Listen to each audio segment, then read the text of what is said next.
Welcome back, everybody, to session 6 of A Crypt of the Elephant. We last left our fractured party Zarok in the opium drifting sea of the dreamscape.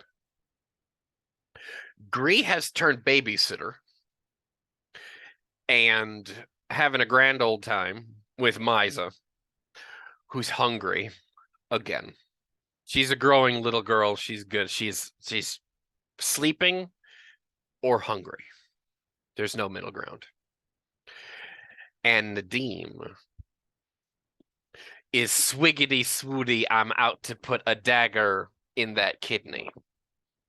Now, Nadim, would you describe yourself out on the night streets of Tithiolis as the market is closing down for the evening? There are fewer bodies in the streets, less traffic, and plenty of shadows to hide in. Take us away, brother. So Nadim is a Thoranean, just shy of 6 feet. Anyone who looks at him right now probably will think hallucination is too big of a word, but it's more like you see him and you blink and he's gone. This man is completely covered head to toe right now. Basically, the only thing discernible on him would be his eyes and his hands. Everything else is covered. He is flitting shadow to shadow, staying away from the light because he is in full work mode. And to be out in the open is to be seen. To be seen is to be caught. To be caught is to be killed. And we do not want to be killed right now. He has a little Gorgon girl he needs to give more prawns to when he gets home. Currently, he has a cloak over top of his armor as well as his weaponry. So if he was to be stopped, big if there, he actually will look pretty unarmed, if I could talk today. Unarmed, might even be able to pass as almost beggar-like, depending on how closely they look at him, which might help in letting him get away from any officials. At the moment, he is currently trying to. Actually, he's going to be trying to track down Madroon. He heard Madroon was in town, and he needs more information on where his mark is. Gree, what are you and Misa up to this evening? Gree is Yethite, short hair, age between 16 to 19. Still kind of healing with the bruises across his body, but in a pretty comfortable position. Tonight, he's really hoping that he can get some sleep. That Misa has a full tummy for now. He built her a nest in the bed. Not really sure how Gorgon sleeps, so is very nervous about facing away from her while he's trying to get some rest. He actually built himself up a little nest with the clothes that they gave, and is sleeping on the floor up next to the door, in case anyone should try to knock or come in. But he's really looking forward to getting some rest after these last couple of days. And I think we decided that your guys' in-room opens into the room, so if it opens, you're gonna get bumped, you'll awaken, and that there's your alarm. Is that correct? I didn't actually write that down. That is correct. And unlocked. Also, the door has some type of lock you mentioned, so yes, the door is Gree locked. has the key, right? I would assume Gree has the key. Gree has the key, right? Okay. Sure. Yes. Okay, perfect.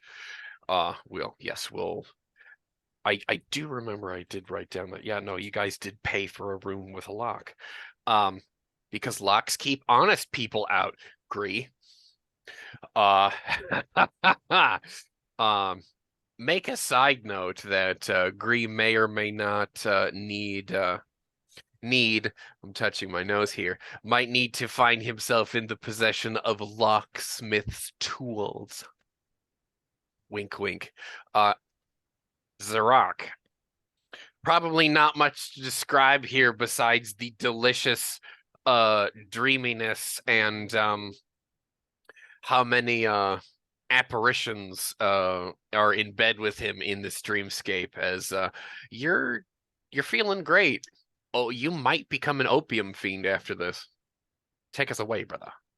Who's to say? Typically Zarok would stand average height.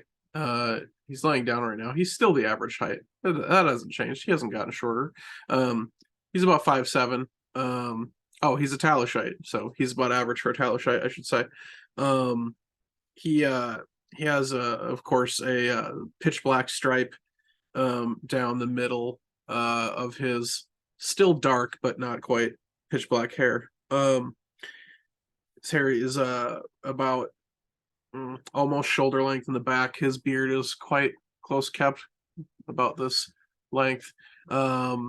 He when he's dressed, he wears his yellow and brown. You can tell it's riding gear because the legs are quite worn. He has his vest, which doesn't quite cover his arms and chest all the way, and you can see his thick chest hair. Actually, it's probably on display right now because he's probably naked under a blanket in his opium fever dream. Yeah,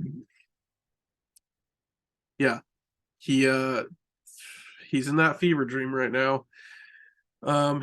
He's hopefully on the mend. He had some nightmares when it came to reliving his past.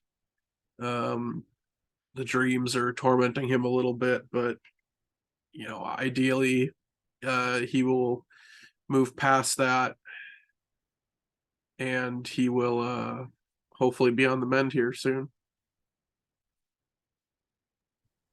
Attaboy. So, Nadim, you're out into the streets. He is not for the streets, however. You are told that Meldrune is staying, or allegedly is staying, at a place called the Split Quill, the Busted Quill, something about a quill and an inn that has a reputable tap room for the much drinking of wine and merrymaking. With little to no help directions of the night pedestrians, you find yourself. Hold on. We were at the Split Quill. You guys were at the Split Quill? I can't. Oh, hell yeah. Never mind. So you just go downstairs. I thought you guys had to go across town. See, I didn't actually write down my own shit. Yeah, see, God damn it, you get on us. The narrator is fined 2,000 experience points for not paying the fuck attention. Moving on. I'll take an extra Fey Iron Dagger I found randomly. Thank you very much. No, you will not. 2,000 experience points is actually a 10th level character, mind you. Right. No, yeah, when we spoke to Gree's contact, wasn't Gree's contact, it was the bread maker, Norhep. Your contact. Yes, my new contact. Yeah, so apparently he is not flitting Shadow the Shadow. We will redact for a moment. Yeah, so he will go downstairs. He'll stay mostly covered up still. He'll have his cowl down so you can see his face at least. He will, well, how packed is it downstairs right now? It is hopping. Pretty hopping. Oh, it is hopping. They're having an event sometime this evening or earlier in the evening, and there's not a chair. Oh, well, there was a chair, but now it has an ass in it. Right. There are 2 dancer girls out this evening entertaining everyone, and again, they're not wearing very much, and they're a sight. Ooh. And if I wasn't working. If you weren't working, it'd be fun. Gree, you can hear the merrymaking through the floorboards, and wow, they're having fun down there. And stand by, wait for it. Thank all of the gods. Misa is zonked out hard. Thank God. Oh, shut up, girl. Just shut up. Close your eyes and hush up for the next 10 hours, please. So, having a grand old time. Right. Oh, by the way, there was a chair over there that you could sit in, but now has an ass in it again. That's it. If I scan the room, do I see Maldrune? Make me an awareness test.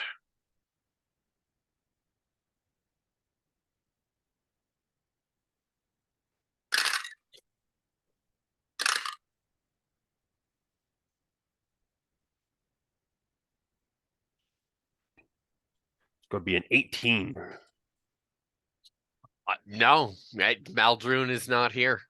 Maldrune is not here. Either he is conducting business late into the day or late into the evening, or he was just hiding. We don't know. But with a pretty good scan of the crowd, no, you do not see him here. All right.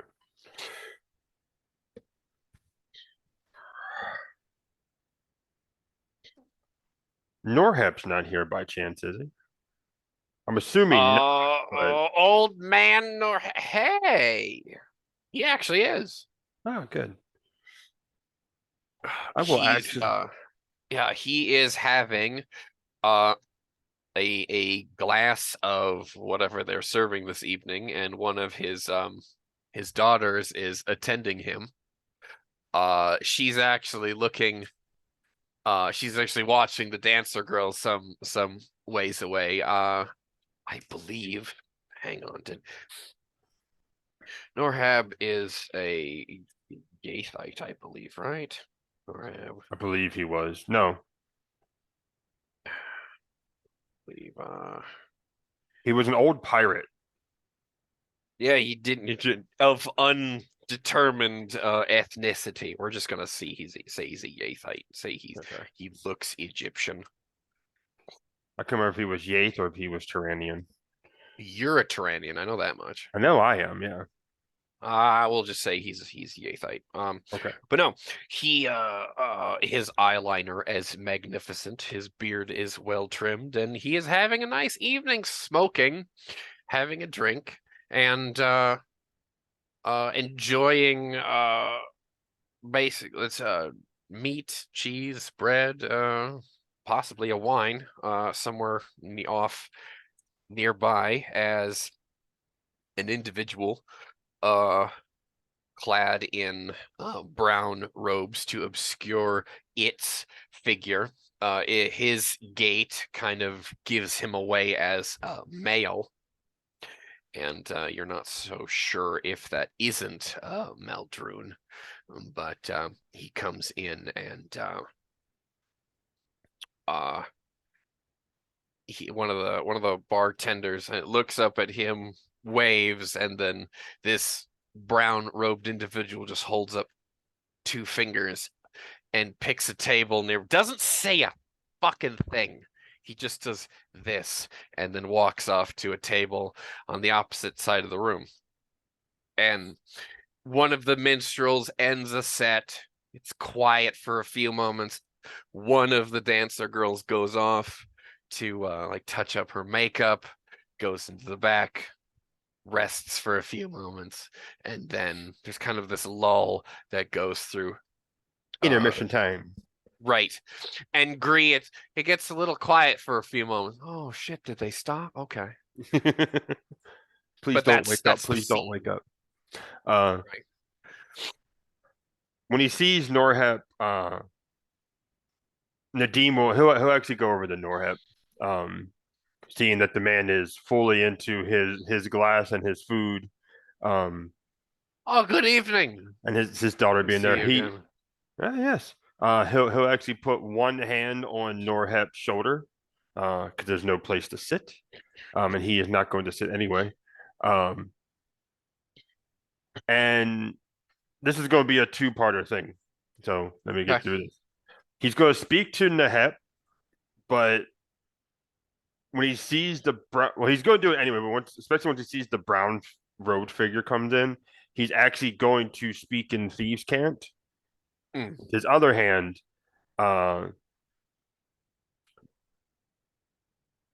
basically, one, he's trying to see who can actually understand it, because that's information potentially, and two, to see if it is actually in fact Maldrune. And basically, his thieves' cant is going to ask one if anyone has seen Maldrune, and two if there's any more word on the movements of a certain slave buyer. To Norhep, however, he is going to simply ask the old man, "How did business go today? You seem well." And I will roll burglary if you want me to for the thieves' cant side. Yeah, roll burglary. But Norhep will he answers your question vocally. Oh, business was good enough today where I can have a quiet drink with my beautiful daughter, and he takes her hand and kind of like holds it for a few moments, and she smiles at him, and he goes, "My dear, would you bring me another glass, please?" And so she gets up and her cute thing walks off, and was like Nadim will look, he'd be like, "I'm busy. I'm at I'm work. working right I'm at now. work. Oh, I'm working right now." By the way, 28 on that burglary for the thieves' cant. But with the hand that he was holding his daughter's hand with, he does sign back to you, and he goes, "I don't." He replies with sign language. He goes, "I don't remember most of my thieving days," and there's kind of a connotation about like he's forgotten most of his sign language, but he can convey to you that he hasn't seen anyone of note, and you don't know if that answers one or both of the questions.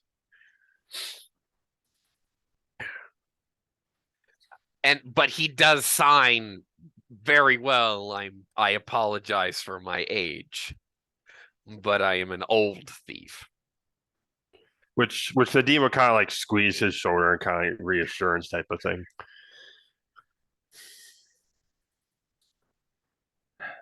Yeah. So Nadim will actually stick around for a second, basically until Norhep's daughter comes back. Just respect of not leaving an old man alone type of thing. As soon as Before she comes back, something specific for you. Or which shoulder is your hand on? Because he's signing to you with his left. If you're standing over his left shoulder or his right shoulder, this actually will fit the scene very nicely for everyone's theater of the mind here. So Nadim is right hand dominant. Okay. So more than likely, he probably has his left hand on Norhep's right shoulder, kind of So like you're over turned this in shoulder. toward the table at him. Okay. So you're approaching him from his right side, your left hand on his right shoulder.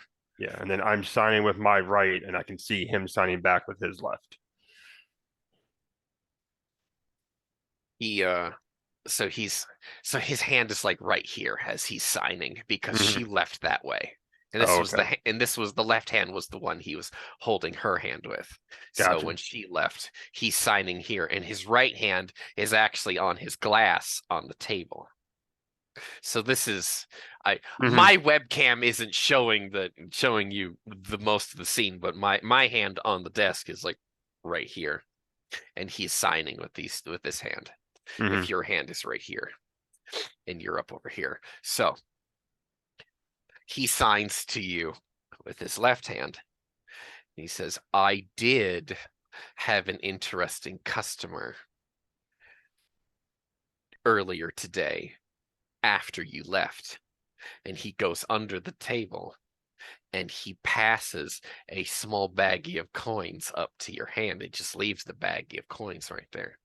And his hand is like half of obscuring the bag here. It's fucking black. You can't actually see that. But here's how we use the rank. So he's kind of like doing this.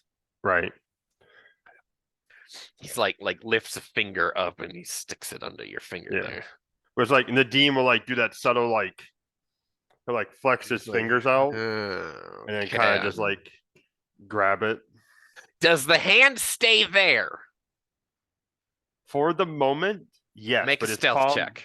All right. Make a stealth test. Because we're trying to be, you guys have been real slick right now about the passing of coin and money here. He's not looking at you when he's doing this. Right. He's not giving you eye contact because that's too fucking suspicious. His eyes are on the room. We've got a 2-part thief op here. Right. 18 on the stealth. So he passes the coins up to you and you just kind of like ripple your fingers around it to obscure the little baggie. Mm-hmm. And he says, a man named Sukesh came and wanted to buy slaves from an associate of mine. And I told him my associate's name. And Nam by the docks is only a part-time slaver and a bounty hunter. But his bounty are criminals. Nam might be still down at the docks dealing with his wares or making eunuchs out of them. Nam believes that criminals should not be allowed to breed. And this is when he finally looks at you and winks and then looks back at the crowd as his daughter comes back. Yeah, and that was like maybe like a minute's worth of this entire scene here. So, and I can do another stealth with this if you really want me to, but as his daughter shows back up, Nadim is actually going to roll his shoulder to let his cloak and his sleeve fall over more, obscuring his hand and Norhep's shoulder for a moment, then he will retract his hand. Oh, that's so goddamn slick. Well done. No, I'm gonna make you. I won't make you make a stealth test for it. But anyway, then he will simply pocket the bag because you don't count money out in the open. Fuck it's no. Not good. But yeah, he will thank Norhep. He will give a slight nod and bow to his daughter, wishing her a good night. And then, unless he is stopped, Nadim will leave. Does he leave the split quill? Yes. He does? Okay. Because now he has a possible lead. All right. Are you going to attempt to accost the one in the brown? I am not, simply for the fact of if it is who I think it is, he saw the hand gestures. And if he wants to follow, he can. That's up to him. All right. That's up to him. Besides, it's someone I don't know. I don't have a lead. I don't have a name. You don't go up to random people like that in a bar of that size. That's crazy. Hell no.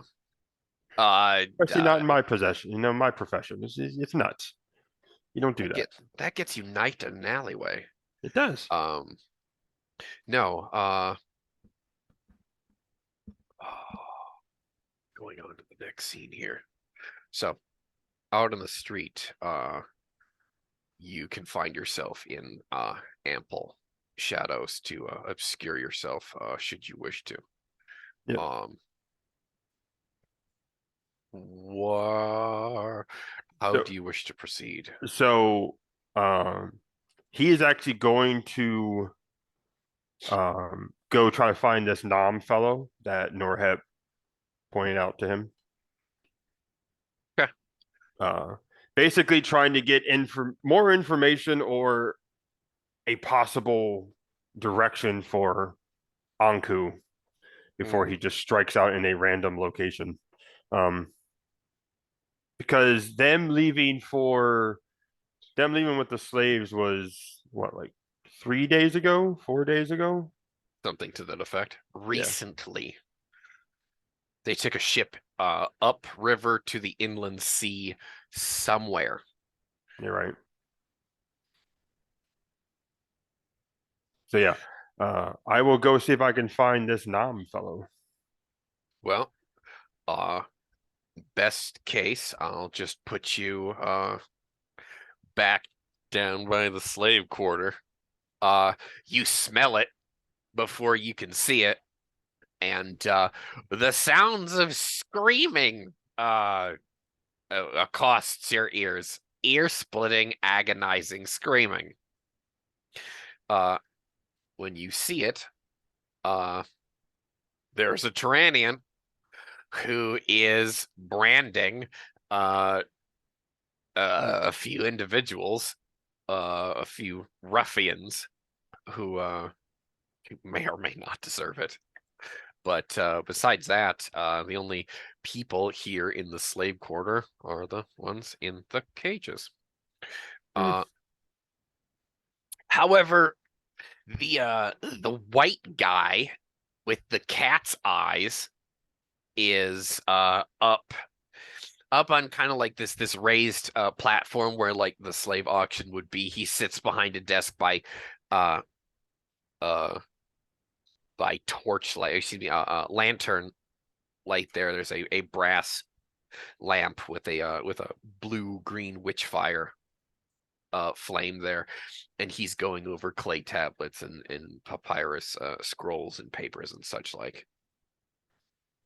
I'll tell you, this is the first time Nadim has seen a Caucasian looking individual.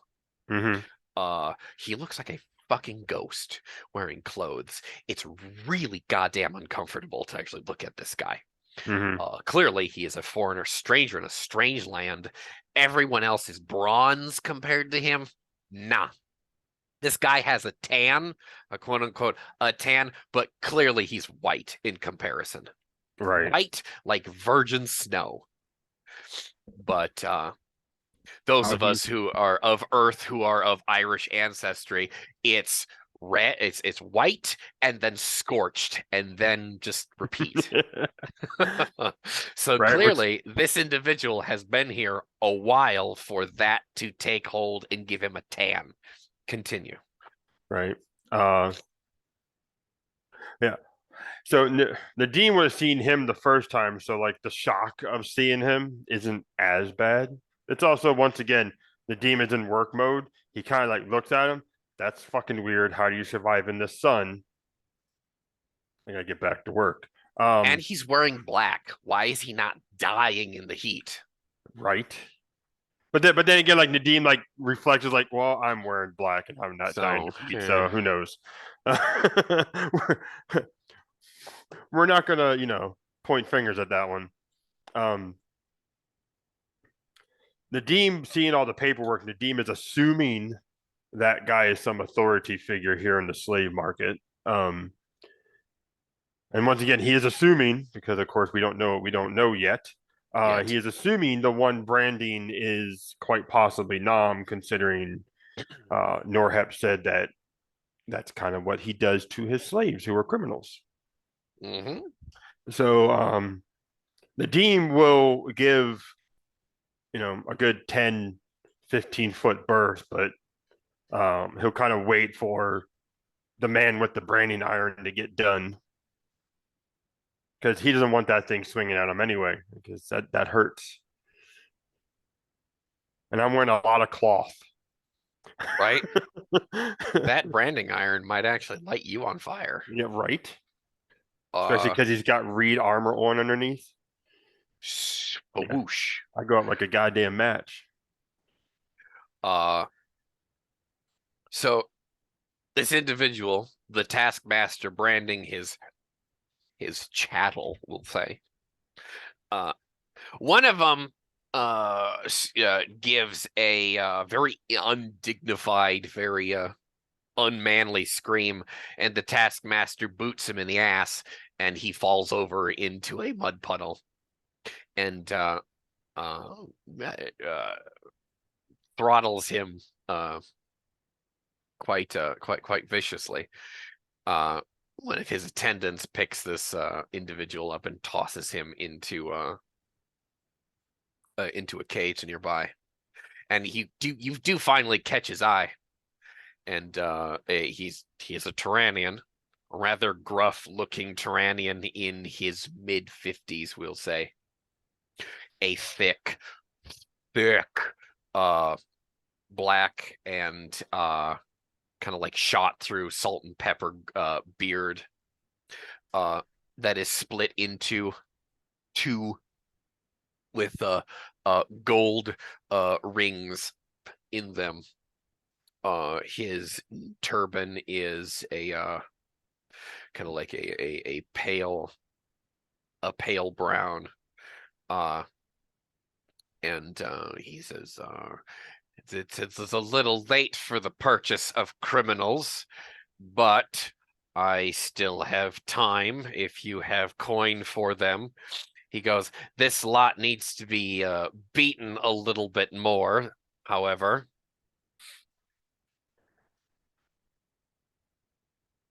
I'm actually not looking to buy tonight, but I was referred to, I'm hoping you, by our friend Norhep. His eyes light up and say, "Oh, is Norhep? Is he still alive?" He is. He is currently deep in drink. His daughter is taking care of him. Oh, good. He is well. He was able to rebound from his little catastrophe with his supplies the other day, and he is back up and going full grind again with his grains. Good. I assume you are Nam.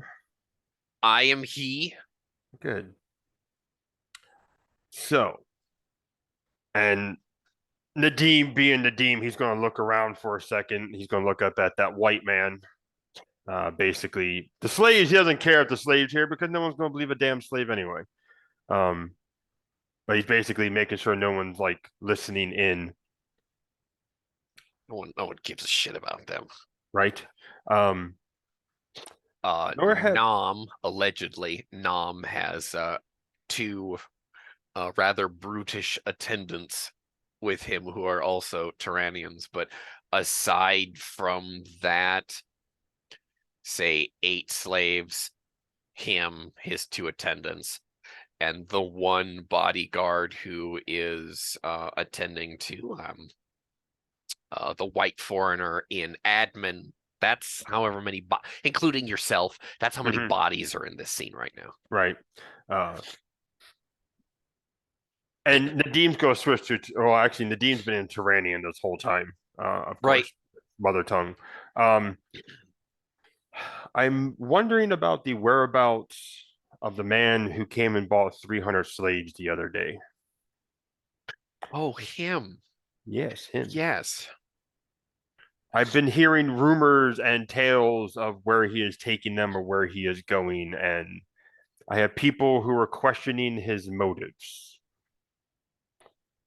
I don't know where he's taking them, but that is a lot of mouths to feed, and we taskmasters don't ask questions. He is going inland. If he is going into to the inland sea, or he is dropping off his freight in a fishing village somewhere along the River Fai or any of the deeper tributaries, I do not know. But there's a lot of coin being thrown around, and he's not picky about who or what so long as it has a strong back. No women, however. He has not purchased any women. No children either. Thank all the gods. So only men, strong men. and a lot of them. The youngest was maybe 6 cycles. Maybe. Which, do the math, is about a 16-year-old human.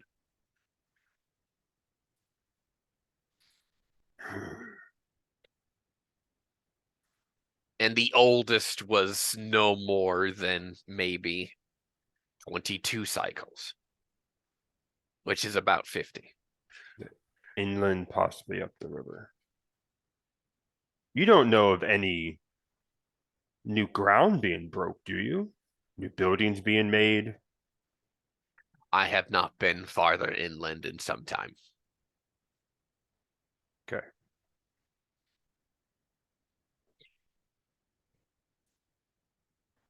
Nadim will, and this he's kind of going on faith on Norhep here. Nadim will actually reach into the pouch that Norhep gave him, Mm-hmm. pull out one of the coins. He didn't. He actually. There are 3 platinum coins in there. Oh, that's it. Just the 3 plat. Yep. Which Okay. glitter in the torchlight there. Never mind. Not what I was gonna do then. Like, so he was Just going to gave you 3 plat. He basically gave you 300 gold and a name right. because he can. Yeah, right. Because basically, when the demon was going to do is he going to pull out one of the coins. He was going to kind of like flip it in his knuckles to see what it was. I'm not going to give Nam a whole plat. Right? That's the Um, thing about coinage in the setting. If you have coin too big, you can't fucking use it. right. It Well, needs it's to be also broken like several times. right. Well, I was kind of hoping it was just gold because I was going to give him a gold piece for his trouble. So Hell I'm taking no. away from his work. Right. So Nadim, he'll kind of like flip that over his knuckles and he'll actually put it back up his sleeve Mm-hmm. and he'll grab one of his gold coins and he'll give it to Nam or flip it over to Nam. Ping. And catches it. he'll thank him for his time. You know, thank you for talking to me. I know you were busy here. I know they take a lot of work. And he'll kind of like give like a glare to the ones in the cages. If you Would hear you like anything, to have a go? 2 of those are boy lovers in there. if I wasn't currently working, I might have to come back though. He crinkled his nose and says, "They'll be here." I appreciate that. If you hear anything else, let me know or let Norhep know. I do appreciate it. Speak to Saratosh before you leave, and he just kind of points his chin up to the white foreigner. Saratosh? Yes. The cat-eyed white devil. Right? All right. Yeah, and Nadim will give a bow and he'll move away from Nam. Yeah, he'll go up to the yeah, he'll go up to Saratosh, or at least up to Saratosh's attendant. His attendant doesn't accost you, and he actually lets you get really fucking close. And when the foreigner just sees that there's another person in his office, it's just kind of like this open platform there. Right. In his peripherals, yeah. In his weird accent, he says, "Good evening." Evening.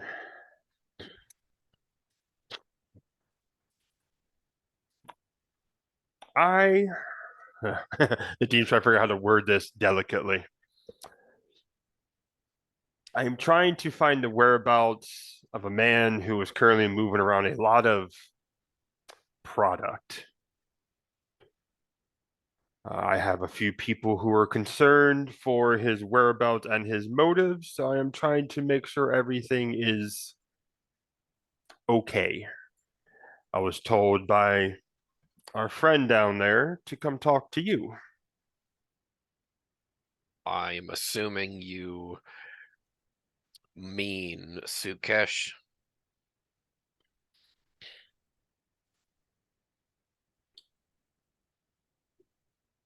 I actually know another name, unless they are one and the same, and he is using different names to get to different places. Does the name Anku ring any bells? He's an associate of Sukesh. Ah, Anku has not set foot inside the city. ah. So that thickens. Anku knows that he has a bounty on his head, so he has this as an associate come in Hmm. and do his shopping for him.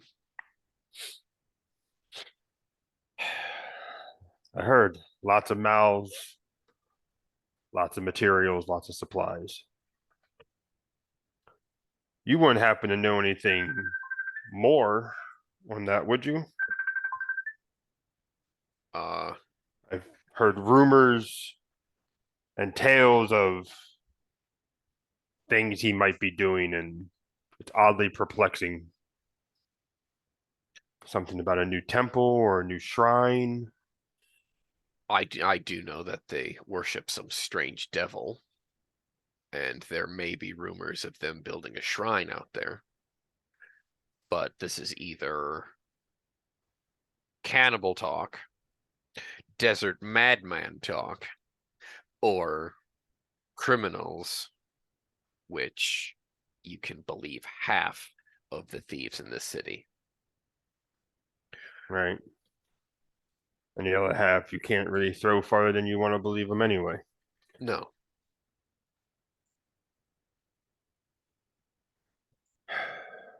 All right. I can point you to a ship that they use. Oh, that would be appreciated. There's two, one of which is not here. Am I to understand that you are going to be collecting this bounty? Nadim, well, actually, Yeah, hold on. bounty hunter to a bounty hunter. He's got you, Yeah. kind of got you dead to rights. Yeah. Well, it was more I was trying to figure out if Nadim would actually lower his mask out of like respect for talking to admin as well as fellow people. Yeah, no, he actually would have his mask down. The dean would just give a smirk. Also, his directness as a foreigner actually makes that question extremely rude. But Right. he doesn't seem to care. So yeah, Nadim will give him a smirk, and he will just say, "I can neither confirm nor deny the standards laid out for my job at this moment." So that's a yes. I'm glad I didn't take that one. I have heard there's more than one person going for it. Yeah, there's about 9 of you, I know. including yourself. Yeah. So.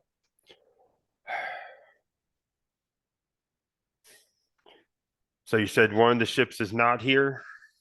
No. You go down to the docks and ask around for the Red Serpent. It's a ship with black sails, a red serpent embroidered upon the sails. It's an ore ship, double-masted, lateen sails. You'll find it there. You'll see the black and red. See it. I think it's a uniform for this cult. They wear black or charcoal with a red sash, and Yeah. someone needs to break up that cult. There's too many dark gods and devils being worshipped in this land. We already have enough fighting as it is. Don't need them on top of it. Well, thank you, Saratosh. He'll give a bow. Do you need, God, I can't think of the word. Do you need compensation for your time? No. Keep your platinum. Nothing gets past you, I see. Is there anything else that I can do for you? No, sir, there is not. And Nadim will give a bow, give a nod to the attendant, and he'll leave. Walk quietly. Hmm. He goes back to his paperwork. To be heard is to be seen.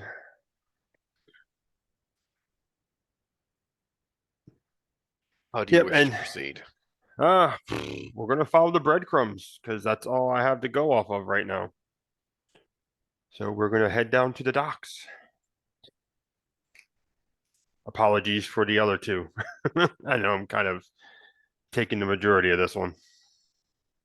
So, back in the inn room, is Gree content to spend the evening just relaxing and not poking his head around? No, absolutely. I I honestly believe that sleep is the best thing that could happen to Gree right now. So he is, as long as nobody's trying to come through that door or nobody's trying to go out that door, he is in a fine place. So take it away. Uh, for the sake of danger, Green probably needs to stay indoors anyway. Or sake of safety. Staying hidden would be his best bet. Misa stirs in her sleep and she sleeps in her mask. Interestingly enough. How she can sleep with that thing on, we will never know. But she sleeps with it on. And Zarak, you are more than likely still in the dreamscape. Down by the docks. You do find the ship in question. And it is under guard. It's like 20 guys you can see milling about on the pier there and on the deck. They have lanterns lit, moored comfortably there. There's a light wind, and the sails are not down. They're in port, so you do have a visual confirmation that what has been said is in fact true here. And I'm assuming they're all in the red and black robes with the sashes and whatnot. Of course. Is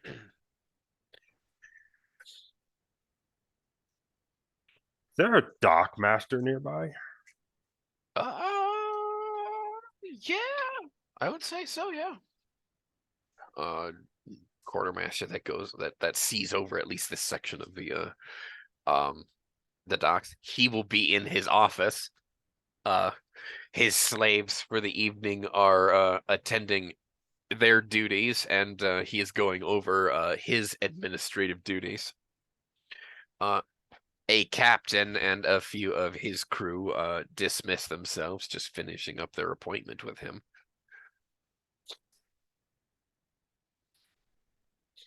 Being inside as well as once again respect, Nadim will lower the mask and his face be seen. It's dangerous, but respect must be shown.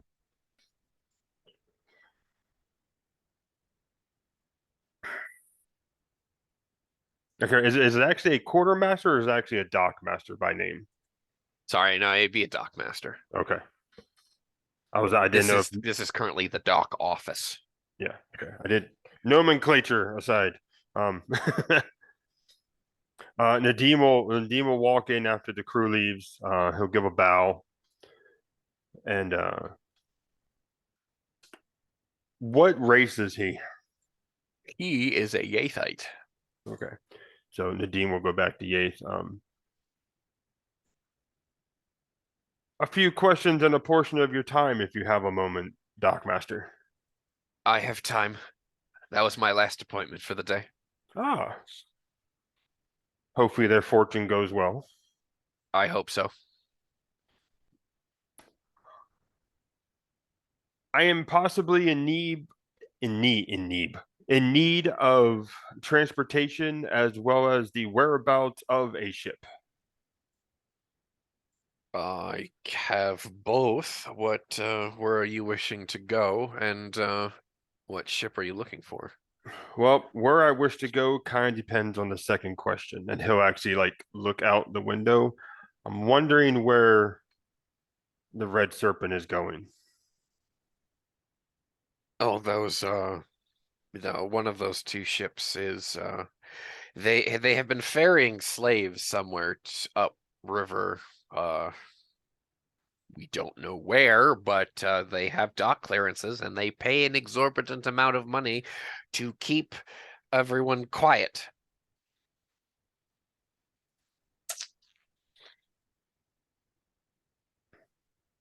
I've heard tell that they might just be possibly going upriver. Do you know of a crew? That's where the other ship went.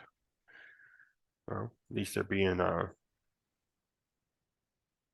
consistent. God, I cannot get my words today. Do you know of a crew heading up that way separate from them? There's a few. There are a few ships that go uh, carrying cargo to any of the fishing villages upriver. Many of them are to resupply some of the communities there, but others are trade ships to the other city-states along the river. So if you're trying to go at least as far as the inland sea, there's plenty of options. How many are traveling with you? Before. 4 of them. That wouldn't cost much. I can intervene for you, or you can speak to the captains yourselves and negotiate price. If you have one that you truly trust, I will trust your judgment, Dockmaster. All right then. Be here in the morning, and I will 2 hours after sun, or say sun up, and I will have a ship for you. Very good. And Nadim will pull out one of those octagonal gold pieces that they have Fair. and give it to the Dockmaster for his time. He takes the coin from you. Yeah, well, he possibly have grossly overpaid, but he doesn't complain. No, but hopefully keeps things quiet. Right? How about 3 shillings and no name? Exactly. So, how do you wish to proceed here? Much of this session this evening is gathering information and the Right. night op. Investigatory, yeah. Basically, he has a lead. He has a transport. Because there's no way he's going to make that trip on foot. Like, this is No. fucking nuts. So with that, what time is it right now? Roughly. Middle of the night. Okay. 2 o'clock in the morning, maybe. All right. Another agonizing scream rips the night open. It's like, oh, if I wasn't on a job. No. Nadim, having what information he can at the moment, will actually go back to the split quill. Fair. Is that brown road figure still there? Yes. Is there a seat next to him? There is now. No, there is no. Good. It's a lot quieter now.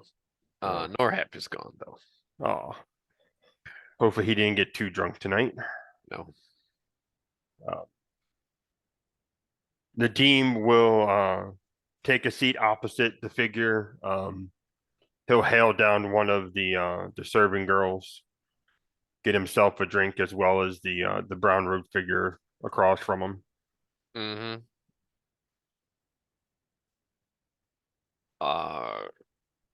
Maldrune takes his hood off and lights up his pipe there. He says, "Good evening to you." Evening. Nadim will actually take off the mask and cowl. All right. How has your night fared? I took the night off. I relaxing with a pipe, drink, and good food, and I may be moving on. I have another job that is more pressing to me right now.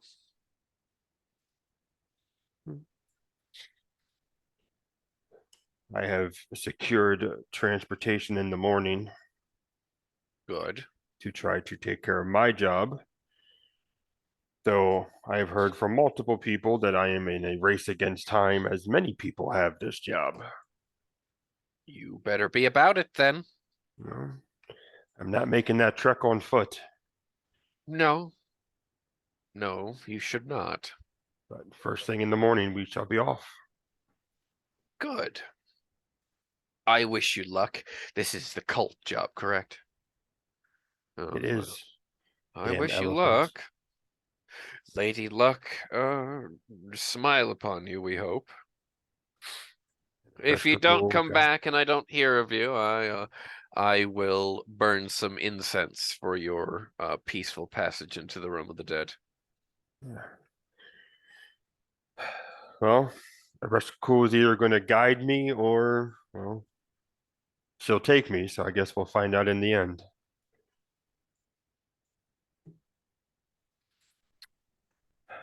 If there's nothing else that this scene is going to have in it, then I guess the night passes relatively uneventfully. Yeah, no, I assume they'll probably just drink a little bit. They're basically two assassins off You're the chatting. clock. Yeah, right. Have a couple drinks, have a couple smokes. Nadeem won't stay up too much longer just because he's been up all night, probably an hour, and then go back to the room, somehow get in with Gray blocking it, and go back to bed. Wham! The door hits him in the back of the head. Oh shit! I'm awake now. I mean, otherwise, knowing Nadeem, he'll go back outside and like scale the wall or something, Maybe. going through the window. Dawn comes, and like all small children, Misa is up with the sun and wanting to leave straight away. You gather your personal effects and you see yourselves out to the street. You will arrive at the abode of Yafaris, and Zarak has been vertical for maybe 40 minutes, and you feel awesome. And you smell rather floral. Whatever they did to you, the scented oils perfumed in such a way, you feel great. Your clothes have been laundered and folded up next to you. You've been given new clothes, and you're able to gather your tools. Zarak can retrieve his spear as you guys go straight back down to the docks. And the dock master, having taken care of your passage, Misa is, well, we'll say she is riding on Gree's shoulders for now. I would have bought her some prawns on the way. Oh, excellent. So she's having breakfast. And you guys are just before the second hour of light of the day, you are on a ship bound for the inland sea. It has been explained to you that that is where the ship is going, to one of the city-states on the coast of the inland sea, but the captain can deposit you, or excuse me, you can disembark at any of their 3 stops along the way, should you wish to go. And the Red Serpent was not in port when you guys left. Damn them. But they may or may not have left in the middle of the night or before the sun came up. We don't know. Zarak, you'll actually be at full vitality at this point. Whatever they did to you, it certainly worked. Woo! That's Let it some last good longer than half a news. session this time, please. Right? That's funny. Shut up. He's gonna die now. You've just screwed him over, Mike. You just doomed him. So it goes. So Misa has a hood. I will say she probably bought her some type of sun poncho thing where she can obscure her snakes. And because she has a mask now, that'll obscure her face. A couple of the guards, that kind of give you for some odd looks when they see Misa's not covering up her mask at all. And you guys get on the ship. Some of the sailors give her specifically, like when Gree puts her down so she can like walk. They give her a very wide berth. And a couple of these sailors kind of like give each other the, are we seeing this right now? Is this real life right now? Is that thing really on the ship, right? But no one says anything out loud. I mean, a couple of the older sailors are like, they look at each other and like one of them touches their nose and everyone just shuts up. Don't touch my fucking child. But no, this adorable little monster girl is allowed essentially by all of the superstitious sailors of the ship to kind of go skipping around the ship to do whatever the hell she wants. And everyone leaves her the fuck alone.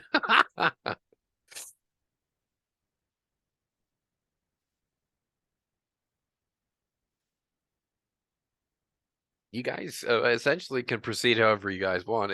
If you guys want to fast forward however long, wherever you wish to go. This is now kind of open world, really. Right. What- Sorry, go ahead.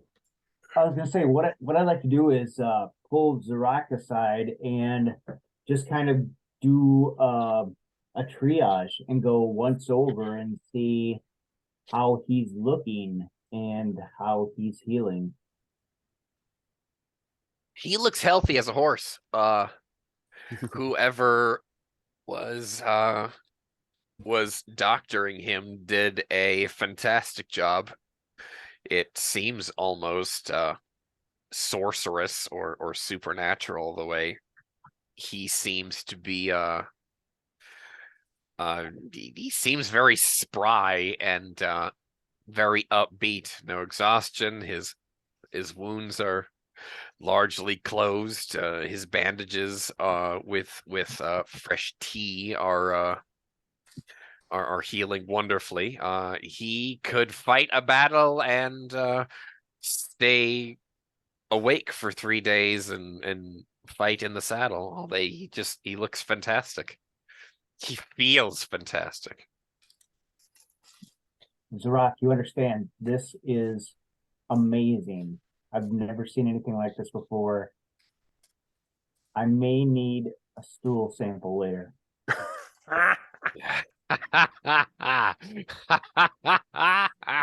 Doc, if you're gonna give me a physical, just ask me to drop. All right. Turn and cough, Rock. Turn and cough. Thank you, Terry. That was fantastic. That's that ghoul no bedside manner kicking in there. Yeah, right. Grease a ghoul doctor. I'm gonna need a stool sample. And I'm gonna need you to fill these huge beakers with what? Blood. Oh my god. Well, good. This is amazing, and congratulations on your more than full recovery. So, welcome back. Those drugs felt fantastic. Whew. My only regret is we didn't get a chance to go shopping before we jumped onto the boat. So Yeah, you guys were kind of rushed onto the ship because the ship either would have left without you, or you guys may or may not have been stranded here. ugh. Well, I got the one thing that I was coming here to purchase: good health. So personally, I'm okay with how that was. We also have to go back in a day anyway to report, so we can go shopping then. Good enough.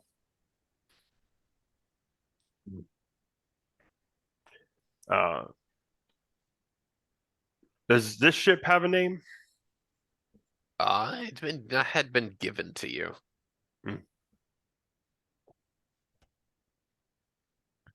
And obviously, as we were walking or we were sitting here, the dean would have filled them in on everything he had learned, and how it's still kind of a breadcrumb type of mentality at the moment.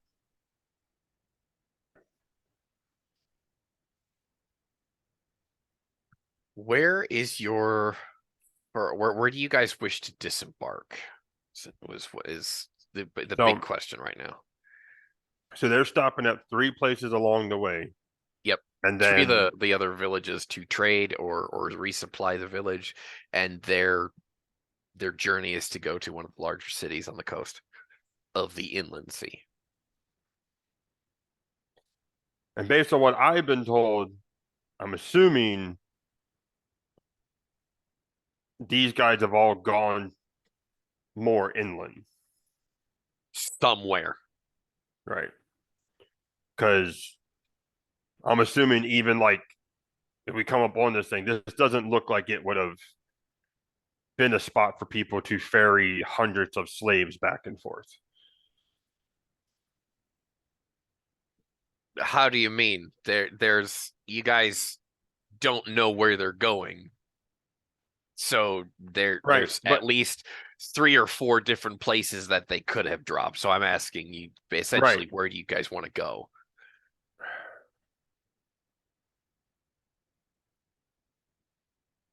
They will drop you off in the city state at their last trip. Right. So I'm asking, do you guys want to get off in one of the 3 villages, or you just want to go to the end?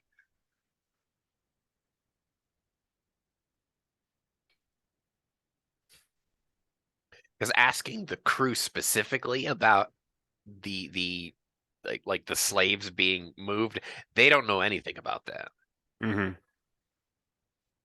Nah, Nadeem wasn't going to just start asking random crew anyway. That's just You're right. it's a good way to get stabbed. I'm also trying to think like how Nadeem would actually think this through, because he's heard rumors about them going to a rock quarry or using a rock quarry. It's hundreds of slaves, and to him at least, it feels like the fishing villages wouldn't have the capacity to deal with that. Or else these slavers would just try to capture the fishing villages anyway. Hang on a second, guys. I'm gonna have you guys role play amongst yourselves. I smell something burning. Oh, 1 second. yeah. Go take care of that. That's hang on. He can't smell you through it. Agreed. You're fine. Yeah. So Nadim would offer that we just go all the way to the city state and come down from there. Are they planning at stopping at making stops before they get to the final destination, or are Yeah. they looking for us to say stop here, stop here? They're stopping at each one to resupply that village. So is there any way we could find out how long they're gonna be at port for? If there's a way that maybe one of us could run down and inquire if they, I mean, we're still dealing with a mass of humanity that needs to be fed and, cared for. Mhm. So if they're staying at ports enough to load or unload supplies, it might be enough time for one of us to go down, make a couple quick inquiries, and then get back on the ship without making it like a stop about us. You know what I mean? Well, we could probably go down and just talk to if they have like a dock master or a person like a master of the docks. Yeah. Probably just ask them if something like that has come through and stopped here. Do we still have enough coin to grease some palms in order to get some honest answers? Well, we took how many bags worth of those gold coins? Yeah. And I know I still have some silver left, which if this is podunk enough, silver might be enough to grease the palms. Yeah, I was gonna say stay out of the goal if you can.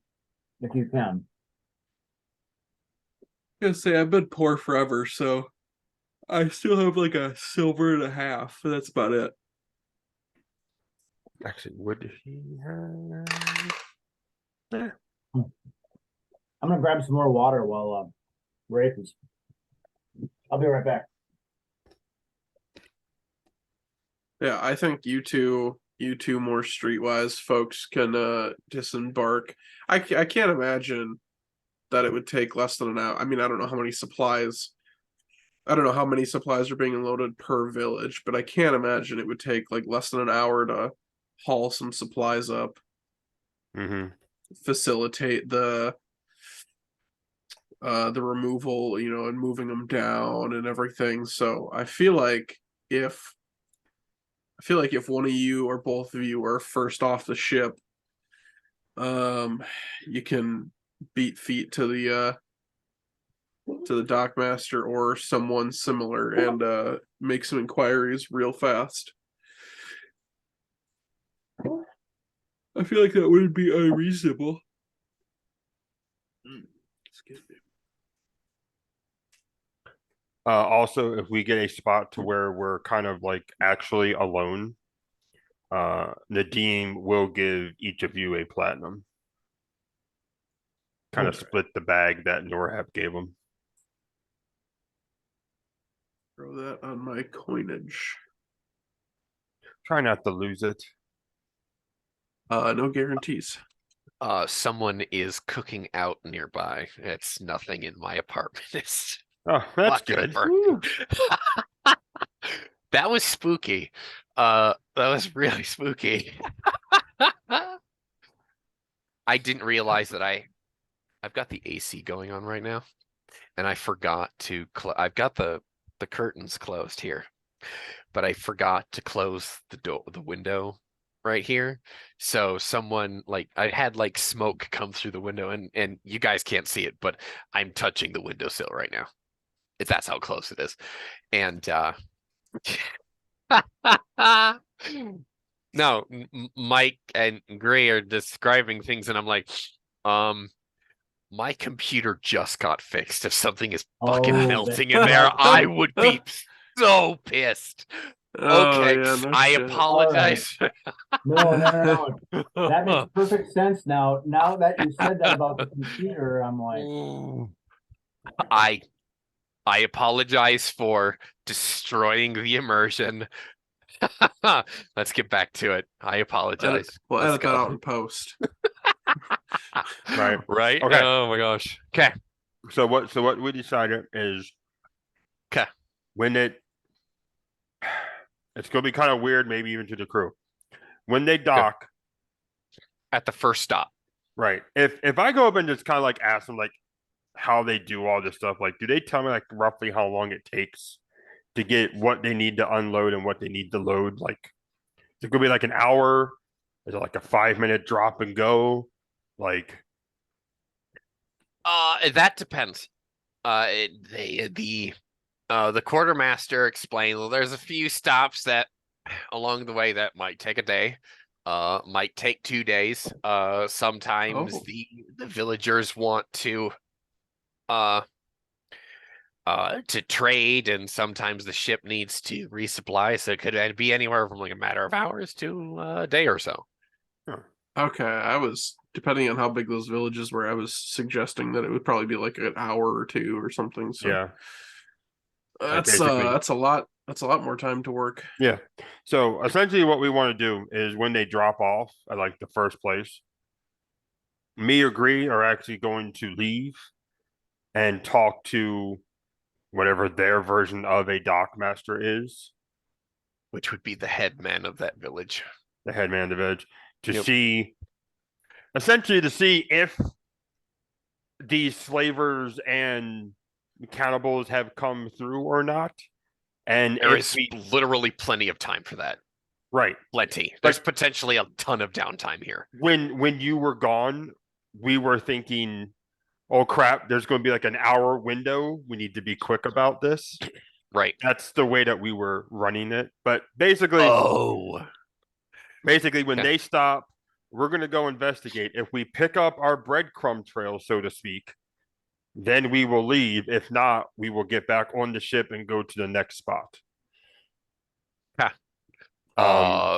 First. Otherwise, oh, also, as soon as we were like actually alone, like none of the crew around, Yep. Nadim would give Gree and Zarak one of the platinum coins. So you guys now have a shit ton of money between the three of you. And I told Zarak, don't fucking lose it. I said no guarantees. And, Yeah. and So that is the plan. Here, And- have a gambling addiction. Yeah, right. and I while got drugs. I got gambling. Women. I got sex. I got rock and roll. Yes. Sorry, what's that, And, Terry? Zarak would be on babysitting duty if we are going to leave the ship, correct? Mhm. Yes, correct. I do not streetwise. You do know. And Misa likes the rock, so she gets to skip around and be a little girl and get into fucking trouble. He probably Uh, smells very floral to her right now. Right? We're gonna play jump rope. With She's your gonna spear. she's gonna braid my hair because I'm not Right. touching her hair. Come on, just once. No. It'll be fine. You'll be fine. You'll be fine. See if you can get her Put to some nap. lipstick on some snakes. You see if you can get her to nap.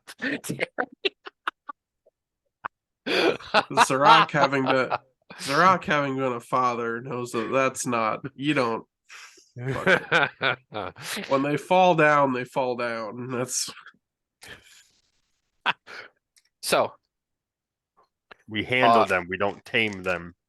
that evening, you guys make it to your first stop.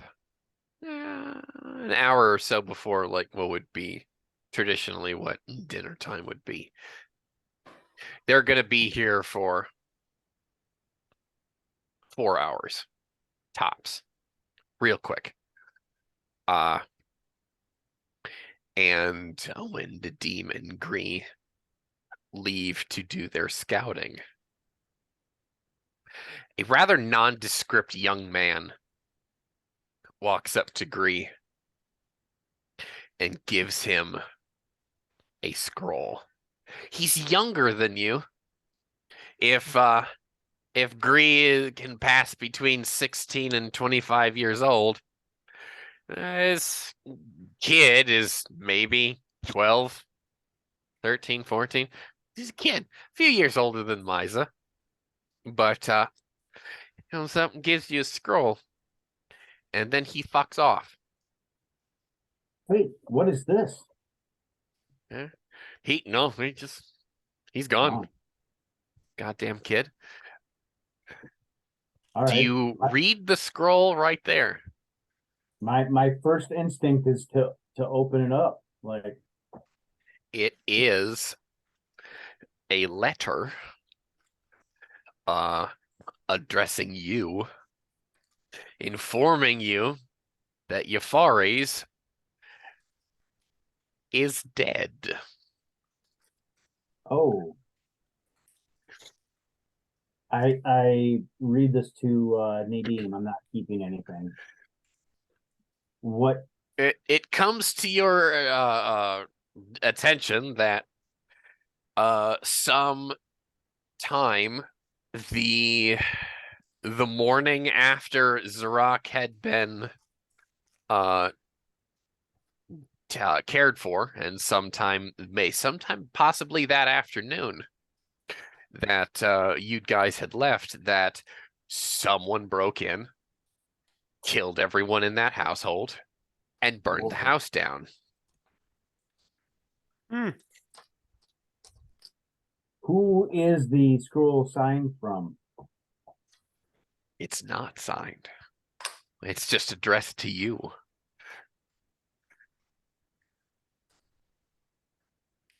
By name. Yeah, this isn't good. All right. I will rewrap the scroll. You guys artfully, like, well, I'm going to reveal a little bit of something for you. Since Greed decided to stay in the inn room, I was going to have y'all get jumped in the street by the cultists, but the cultists decided to go burn down Yafari's house. It says in the letter that a body was found. A man with a red sash was found slain in the back garden, but no one knows where Yafari's and his attendants' bodies are. It's just him, his house, and his warehouse apparently got put to the torch. Yeah. Don't see it by him. Might still be alive. Maybe. Yeah. He may or may not be off the hook. Gree might be off the hook, I should say. Yoink. All right, I secure the scroll. Let's get this going. Now we've got more intrigue to deal with. When you put that scroll away, that scar of yours feels very, very cold.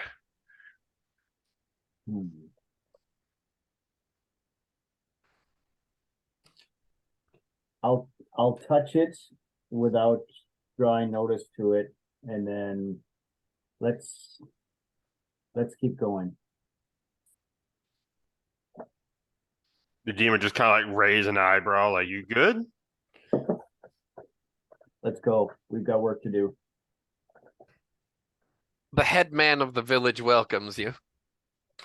Your questioning of him regarding the movement of great bodies of slaves or interestingly dressed individuals is lost upon him. He asks more questions than you do about these individuals and if his people need to be aware of river pirates. And Well, go ahead. it's always a good idea to be aware of river pirates. However, in this particular circumstance, We don't think that they're trying to accumulate or attack any more individuals. We think that they have a group that they're moving to some location that we're trying to track so we can find out what's going on. He doesn't know of any ship of the description that you would give him, but if you pass through the area again, he will keep an eye out. And I'll tell him, I'll basically tell him what the cultists look and dress like so he can keep an eye out for him. So, Oh, and I'd like to mention also to him that the boatload of slaves that we're looking at, we're very assuming that Nadim shared all the information that he gathered, that we're looking for a large body of slaves that are all men. able-bodied men at that. Able-bodied men. Interesting. Oh, he doesn't know of anybody, but he will certainly keep tabs on the river now and any ships that match that description. And You said we had like 4 hours, right? Yeah, about 4 hours here. Sorry, Greg, go ahead. No, if this helps to keep you and your people safe, I hope you can use it. We don't anticipate that this is a threat to you. We are following this group, and maybe they bypassed your village. We hope they did, but in any case, it's still always a good idea to keep an eye out for threats. He thanks you for your time and bids you good luck on your journey. Greg, you said you want to do some shopping, right? We still got a little bit of time to kill. Yeah, I'm not sure what they'll have here, but if we've got time, it certainly wouldn't be a bad idea to pick up a satchel and maybe the beginnings of some wraps and healings and poultices, anything that they would have. Nadim will bow to the headman, thank him for his time. He nods, and dismisses you. But their open marketplace is actually full of the sailors there, your shipmates, if you will, and if you want or are able to split that platinum coin, you can get quite a bit of stuff here that might actually not entirely replace your previous stock of supplies, but it puts a good dent in that list of things. There's also a locksmith in town that may or may not be willing to part with his tools. Rumor has it.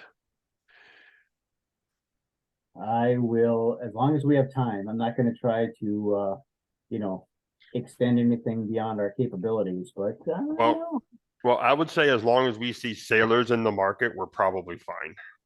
Right. You have several hours. That interview with the headman did not take very long at all. Maybe 20 minutes. I'm being very loose on timestamps here, within reason. So yeah. My first priority would be to get at least a satchel full of bandages and what they can offer for a medical kit.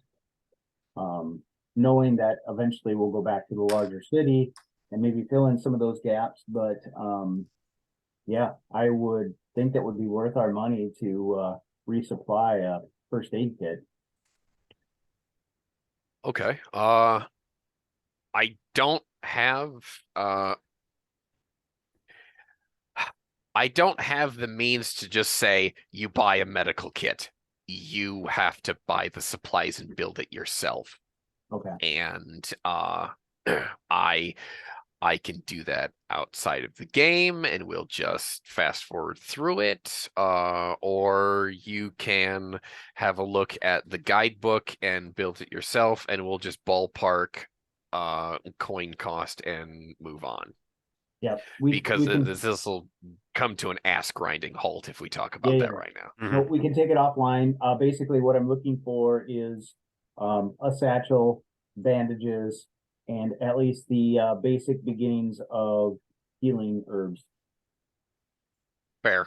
Okay. Well, I'll put a You note got a in there mortar for and later. pestle again, didn't you? Yes, I got a mortar and pestle. Okay. That was bought for him. He didn't lose that. Oh, that's right. Yes, Um, I still have it. right. I I'm got assuming- overcharged for that one. Right.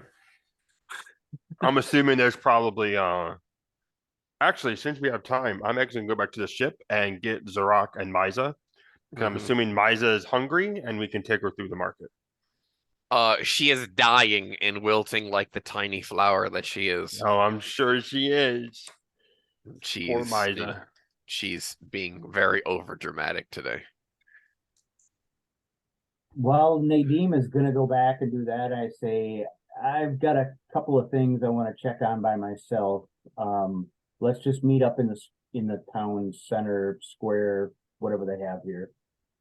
Okay. Well, Green, where are you taking us? I'm going to look around for what would have passed for a locksmith or a Oh, he's never going to advertise that publicly. no, but I'm going to try to find some type of stall or business that would be equivalent of a mechanic or a fine An outfitter. yeah, outfitter. Yeah. Well, there is an old Gaithite man who is dealing with such things there. He is currently resting in the shade, enjoying a cup of wine when you come up to greet him. He bids you good evening, and what can I do for you, sir? Greetings, wise father. I'm wondering if you could help direct me into the right area. I'm looking for some supply that is hard to describe and may be very rare. In what way? I'm working with a group of people that we find ourselves in a situation of freeing some slaves, and I'm afraid that there might be some locks involved. I don't want to assume anything, but I was wondering if there was anyone who could appreciate the mechanics of locks and such type devices. I pull into my bag of coin that Yefari's provided and pull out a silver and just show it and say I'd be willing to pay.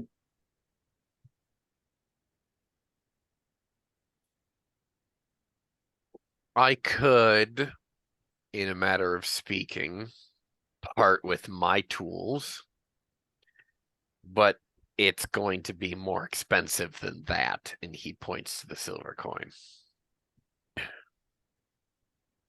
I'm very interested in negotiating. You are obviously a very kind and wise man. He does something with his hand when you make that that comment, and does Gree has burglary, doesn't he? Yes, he does.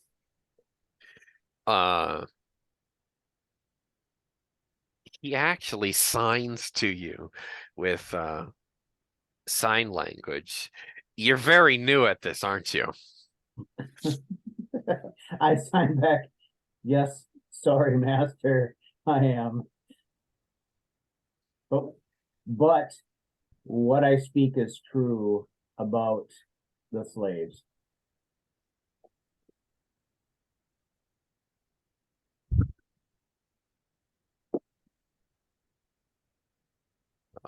Thief sign language is going to be fucking paramount in this campaign I'm seeing.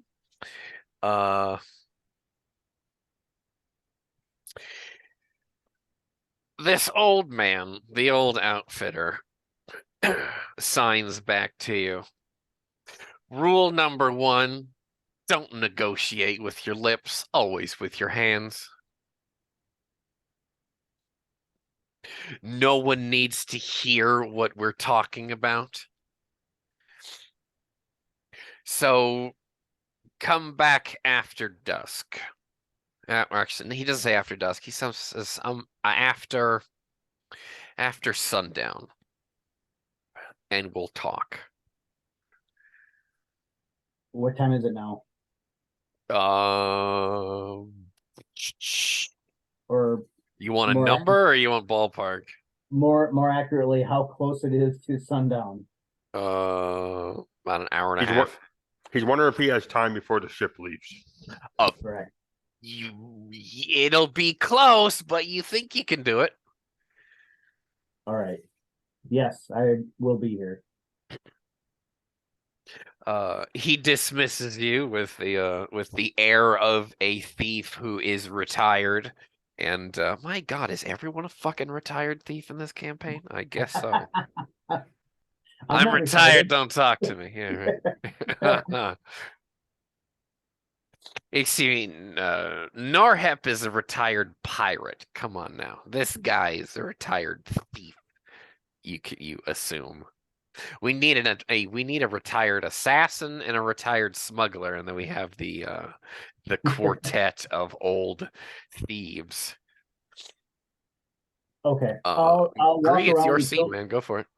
I'll walk around and kill some time. If I run across the companions, I'll let them know what I'm doing. But if I don't, that's fine too. But I will. Oh, you're find going to. It's a small town. Somewhere that sells a bottle of wine or mead or something that I can bring back as a gift. Okay. You can easily do that. Your pockets are pretty deep. We'll say it. If you ask the captain of the ship to break the platinum coin, he did it probably really, really hush hush. So there's probably quite a bit of gold in your pocket right now, jangling about.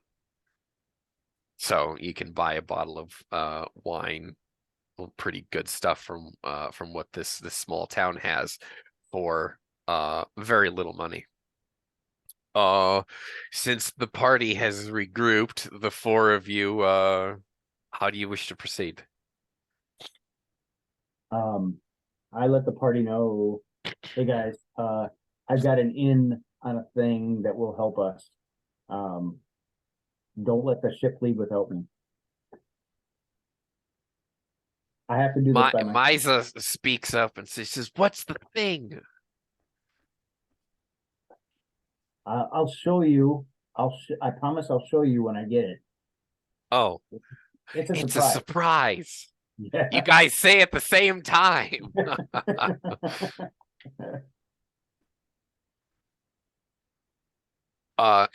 She is riding on Zarok's shoulders currently.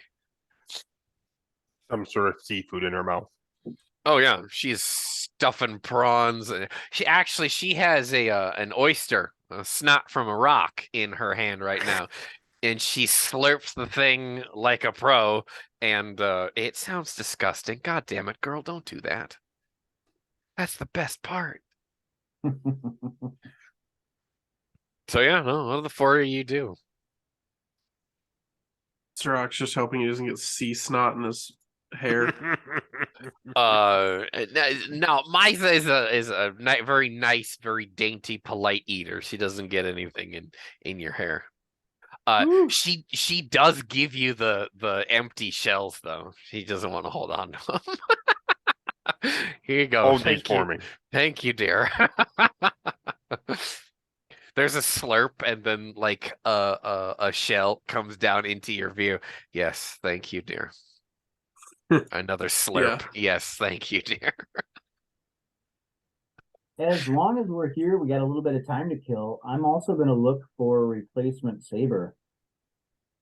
Oh, yeah. How about that?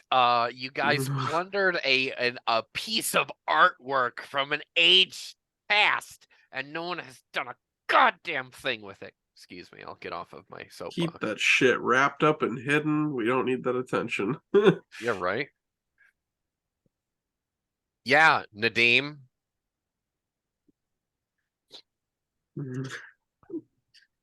Fuck's sakes. I don't know what you're talking about. Yeah, I know. I do. Yeah, yeah, Green knows exactly what the fuck's going on here. No, you can find arms and armor here are actually pretty relatively easy. What is the what's Nadim looking for? Yeah, no, what's Green looking for? Well, if Nadim isn't going to break out and share that treasure that we found, Yeah, right. I Dick. suppose I'd better, at the very least, have some type of bronze replacement. Okay. Well, the saber's just in the bag. Right. All you Well, had to do was ask. Give it to me now. I'll take it rather than having to buy a replacement. So Yeah. if, Nadim will go Okay. back on the ship, go to their bags, grab the bag with the saber. Are you actually gonna draw it here? no. This is nope. This Okay. was this was a discussion about resupplying and then us going, but so Oh, I can wait. have that when we get back to the ship. That's okay because I was gonna buy one, but if I can have that one, then I won't have to buy one. But we should get rope. That always seems to come in handy. Okay. What I'll do is if you guys, if Gree pays half of his platinum, which is about 50 gold, you can go into the guidebook and get whatever the hell you want. Deal? That sounds fair. Go for it. Okay. Arms, armor, supplies, all that good stuff. But the Tulwar, the star metal Tulwar that you guys plundered from the tomb, we'll talk about that when you're not in public. Right. Exactly. Yeah. How do you guys want to proceed? We'll just fast forward through the shopping yeah. trip and then go back to the Yeah. old thief. So yes, there is shopping to be had. We'll fill our sheets up later. And I'm thinking of things like obviously we talked about the medicine stuff, we talked about rope. I was even like thinking about buying a sling so I can practice. Hey, this would be cool. So Okay. we'll do that. I will eventually break off from the group and make my way back with the wine back to the old gentleman that I was conversing with. The dean basically would just probably get some sundry stuff, some extra rations. Make sure Mize's mouth is fed. Right. It's kind of just killing time for this one. Okay. What is Zarok doing with your shoulder cargo? I mean, Trying not to get sea snot in your hair. Yeah, trying to keep it clean, keep her happy, keep her quiet, like, not draw a lot of attention. Kind of trying to play it low key, I guess. Right? We have money. You have plenty of money. Have money. A I didn't lot really of money. I didn't really think about what I would do with the said money, even though there are armors and arms to buy. Mm-hmm. Oh. And at least one other stop you could go shopping at. So if you don't find it here, you could probably find it in the next town. Yeah. Unless you guys want to go to the other city. What I'm saying is you have options. Yeah, I don't think I need to buy here. I don't know, it might not be an awful idea to purchase some sort of like Grease said, ranged weaponry, like a horse bow or something. Yes, I'm grades and accustomed to a projectiles, right? horse. No, but Oh. I can acquire such things later Fair. for skill points. Um, yeah, I guess I really have to consider what I can buy. I'd have to consider what armor is viable and smart in a desert environment before I really purchase anything. Water. A camel.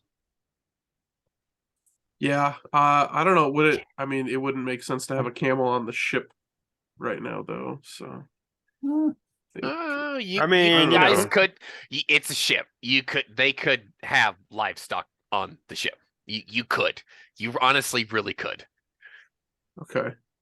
I mean, yeah, that's like number one is I'm looking to acquire a mount. That was You kind could of where actually my bankroll amounts for the whole party, to be perfectly honest. yeah. I mean, if everybody can ride, that's. I partially made Zorak a rider, and I have been mountless. Mm-hmm.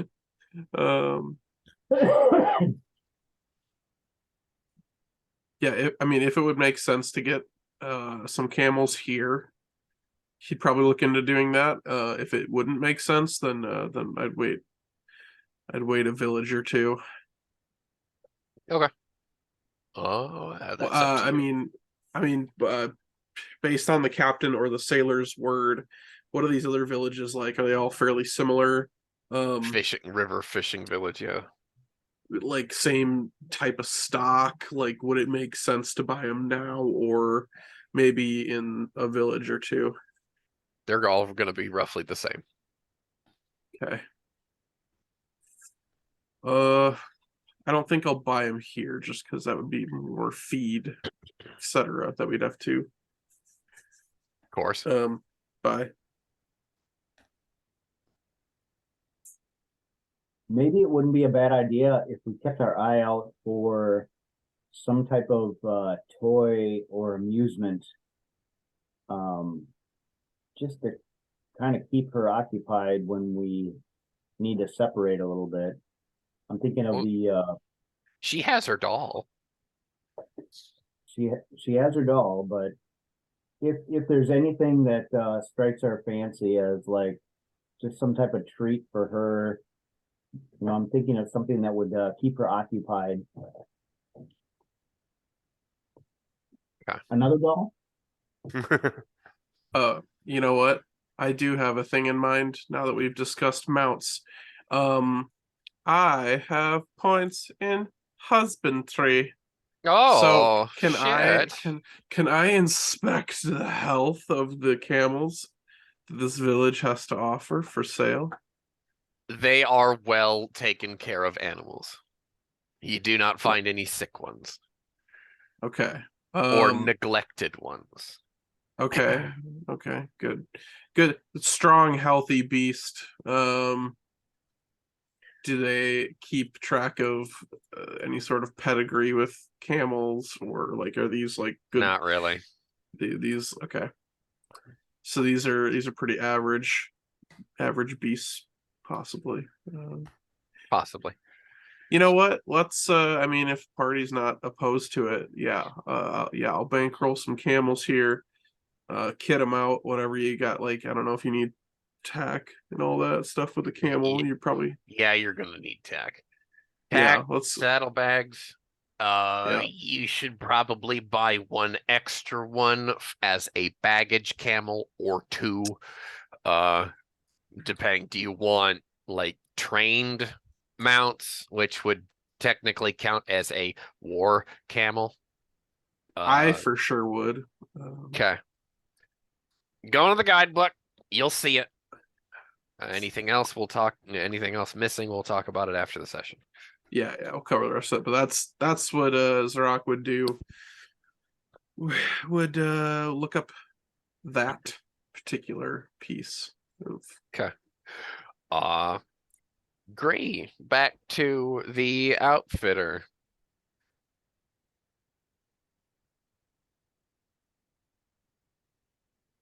You're muted. muted, Terry. Thank you again, wise father. I brought you a gift, and I say this out loud, and I handed him a wine. Oh, well, I thank you.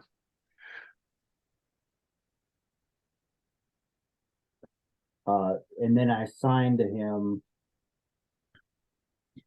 is there somewhere we should go?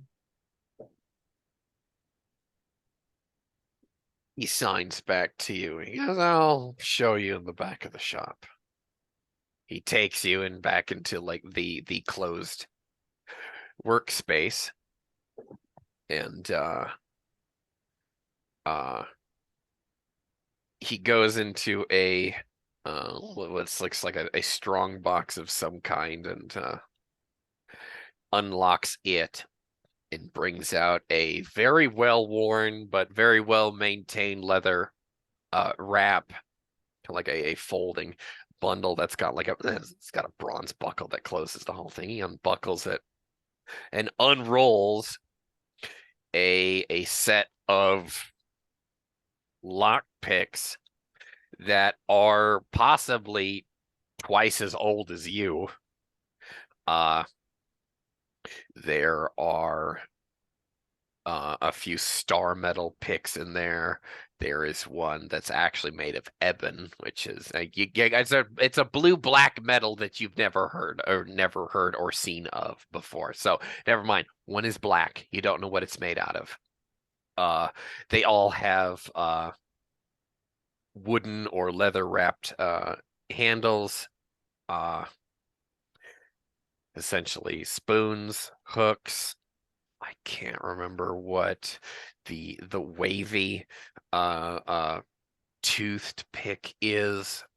There's a small hammer in there, a set of pliers.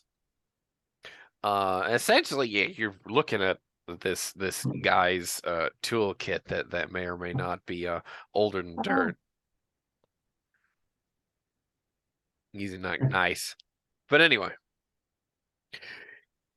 he unrolls this this set of tools out for you, and these would be clearly masterwork, but well maintained. And he says, "How much do you got, young man?" Wow.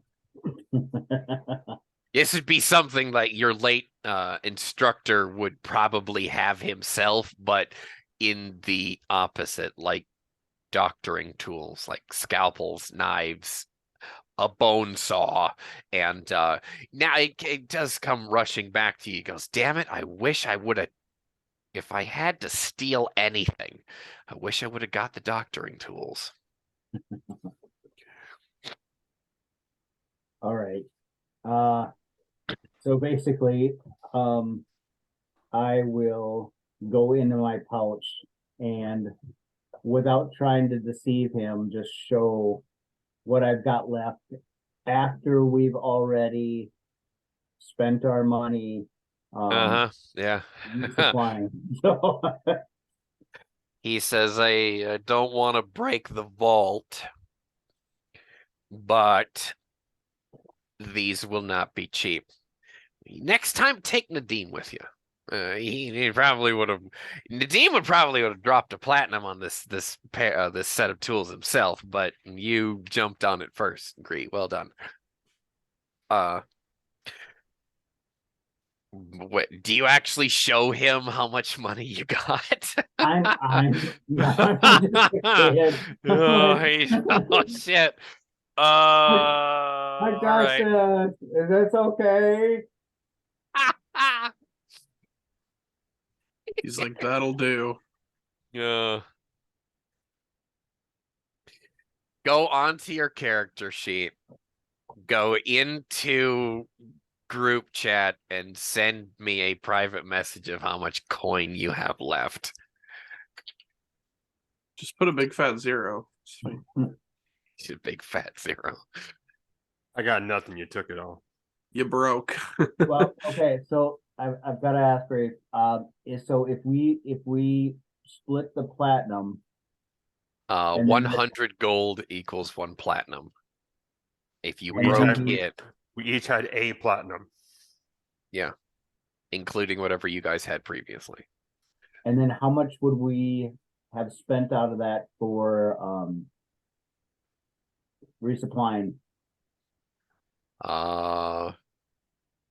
Well, again, not to bring the session to an ass grinding halt, subtract 50 from that, and then that's what you have left over.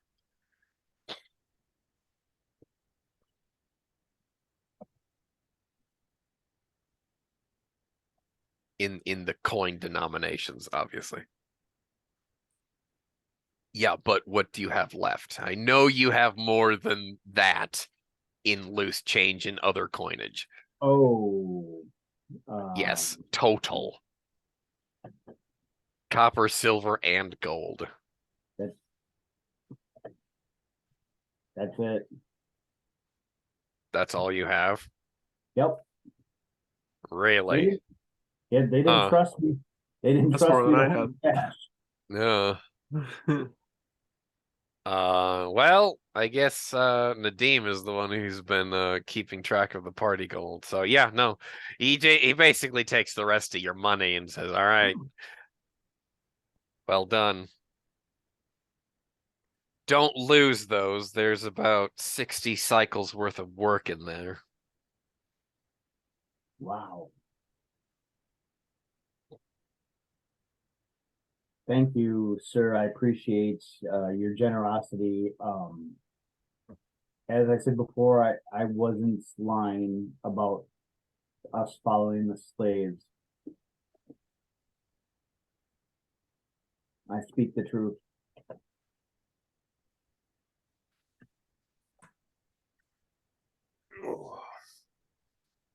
Furthermore, I would mention, I don't know who else to tell in this village, but we are following a group of people who we've seen decimate villages. Like, we've seen them kill and enslave every man, woman, and child, and then raise the village.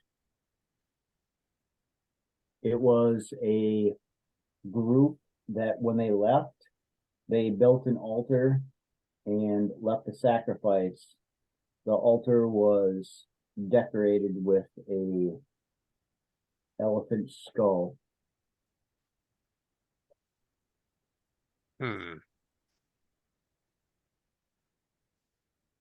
I will keep my family safe then. Thank you again.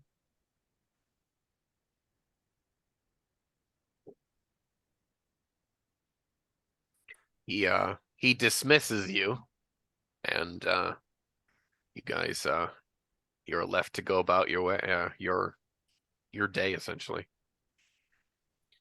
I will either beat feet back to our group, or if the group has headed back to the ship, I will beat feet back to the ship so I don't get left. Okay. Gree regroups with the rest of you. Well, Yeah, no, right about around that time that you guys are about to disembark. You get on and you're the last one there.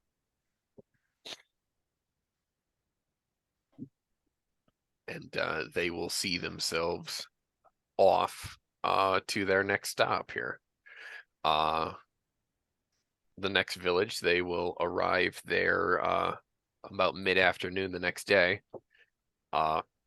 Just kind of a strange feeling of doom that kind of lingers over this day.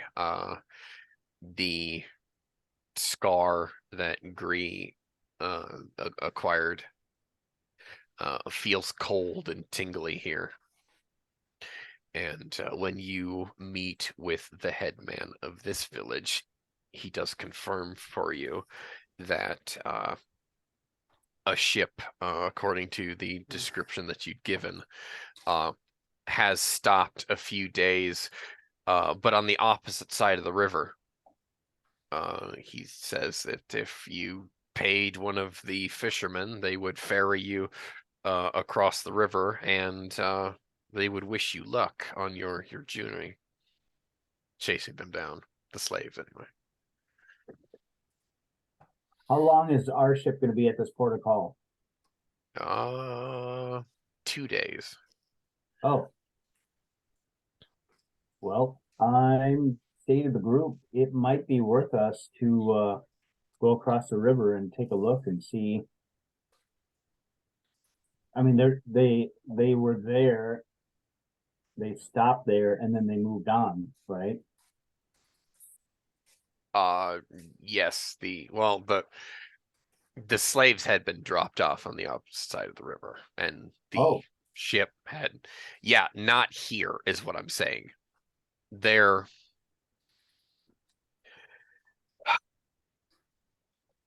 the slave ship was seen dropping off its cargo across the river from this village 2 days previously.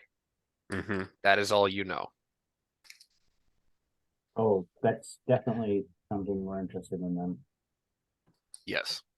I thought they maybe just made a stop and then they kept going on, but No, they actually dropped off.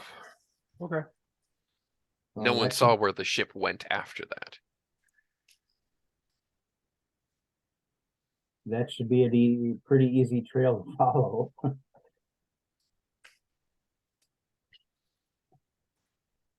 All right. Yeah. Nadim will thank the headman and ask for a name of one of the fishermen who'd be willing to ferry us over. A ferryman known by the name of Ta. Ta. He owns a barge that should be able to take your camels and all of their accoutrement to across the river to continue your search.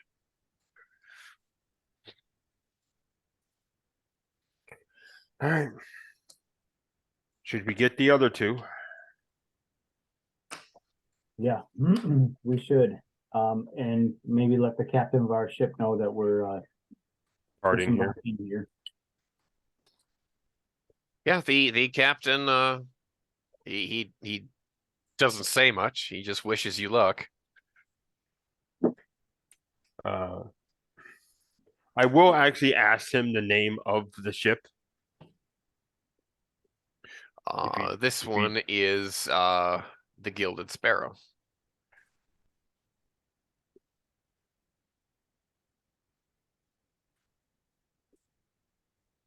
I will wish him luck. I will wish him fortune. I will put a gold coin in his hand as well and say, if we ever meet again. Safe travels to you. The ferryman will require 15 silver from you. Alex, how many camels did you actually buy? I'm assuming you've been shopping this whole time in the guidebook. Okay. Yeah, would it make sense? Would a war camel serve just as well as a pack camel, just in case one of the other war camels gets injured, stolen, dies, etc.? of course. Okay, The so Pat 5 camel more will camels. also not. 5 of them. All right, cool. I mean, you said maybe 2 extra, so 1 or 2. There's I gonna mean, be loot, they're listed as 40 silver, so it's 2 gold right? for 5 camels. So Mhm. fucking deal me in because I got a platinum to spend, baby. Yeah, right. You're welcome, Keep Zorak. in You're mind, welcome. keep in mind that war barding for the mount is the cost of the armor times 4. Cost of the armor. In the guidebook. Yeah. Look So at the armor. for us Oh, armor for us. Okay, I wasn't sure. multiplied by 4. I didn't Yeah. want to assume what we were talking about there. Yeah. Yeah. So which armor am I looking at specifically? I guess That's where it's going to get you. Because god damn it. Put bronze plate armor on a camel. Breastplate times 4. Yeah. I was thinking male, but I could do breastplate. I don't fucking. I got money. Yeah, dude. Shut I up. can deck Fuck these it. I bitches out. don't have any money. Well, the You roles are spent all your reversed, money aren't on they, too. Professor? All my money's gone. I mean, if it The wouldn't demon looking and be, give you like 20 gold. I mean, here's the thing: because they're camels, are they going to take like a huge environmental penalty because it's big ass armor? You'll find out. Okay, I mean, I don't really want to encumber them too much anyway, so I'm thinking male. It's up to you. I'm thinking medium armor on the camels. That's what I'm Just thinking. tell me yes or no if you put armor on at least one Yes. of them. Okay, I'm moving decking on. these bitches out. I'll do the cost, but I'm Okay. decking these things out. Are you buying armor for all 5 of them? That will slow your traveling speed, mind you. That seems kind of silly. I mean, what if one dies? I mean, maybe 3, and then I think the main 3, and then the baggage camels will have to maybe go a little lighter with some leather. Again, Some we're leather not trappings. doing a shopping session tonight. No, We're yeah, moving I on. know. I just yeah. All right, anyway, You asked me how I was decking them out. I was like, oh. yeah, we don't I'll need figure. we don't need the full document of it. But anyway. Yeah, I'll figure it out. No, it is almost painfully obvious that somebody moved a large group of people through here on foot a few days ago. Before we get too much farther with tracking this group, may I have the saber now? I told you before to take it. Well, I just didn't want to take it when people were around. Oh, yeah. Yeah, once we're by ourselves, yeah, if he wants the saber, he can have the saber. The toll war, whatnot. Where is Misa riding?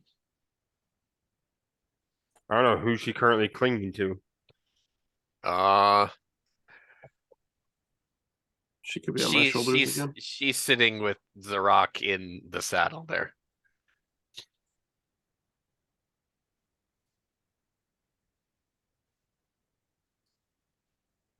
So, yeah. Agree, you have acquired a star metal tulwar. Congratulations. Star metal burial saber. Yep. Or Tulwar. It's Tulwar. a Tulwar. Now, okay, that is what the sword is, but a tulwar is a broad bladed saber. So just for specifics, it's a tulwar. That's just the salon fencer in me going, everything is a saber that has a single edge that's curved. Oh, I'm sorry. That's just me being an asshole. I apologize. I'm done now. No worries. Tell us how you really feel. I know, right?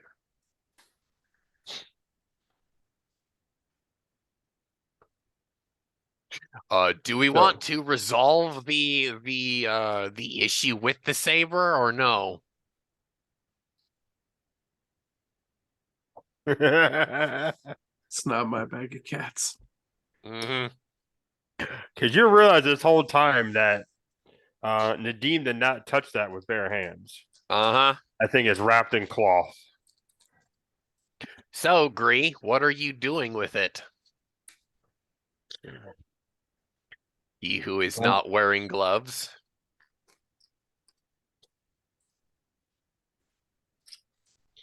Well, we're gonna It's have to think about this tool at some point.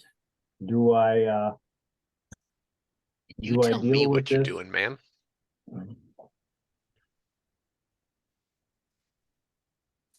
All right, I'll take it with bearskin. Ooh. Okay.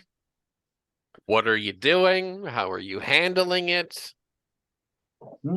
Well, if I'm gonna bite this apple, I'm gonna go all the way through the core. So I'll pick it up and I'll draw it out. Oh, god damn it. All right. As you draw this sword out of its scabbard, it's absolutely beautiful. It's got a mirror finish on it. You can see yourself in it. The blade itself kind of towards the there's a portion of the blade just above the ring and knuckle guard there that glows kind of like with this inner mirror amber red glow, almost like a fire is actually trapped in there, and you hear a roaring in your mind that is sound but also not a sound, the sound of crackling flames and a voice that says, ha, you with the baby soft hands who have never drawn blood in your life, coward. Give me back to the assassin and I'll make him a king.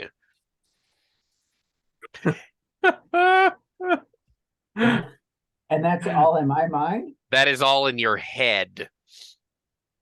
Huh, In I- your head. Sorry. I think I own this sword.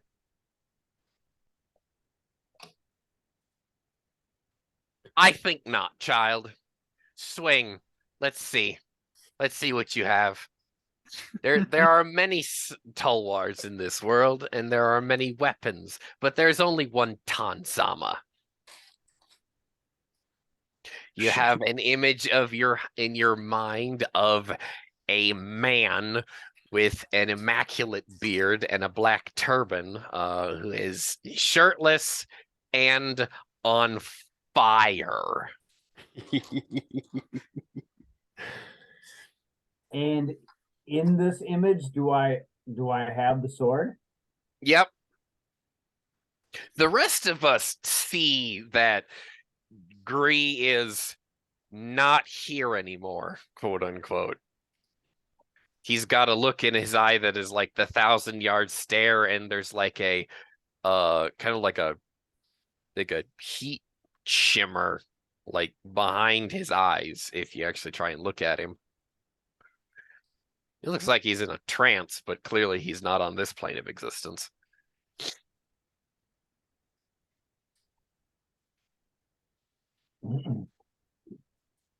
Misa simply says, "Oh, what's wrong with Gree?"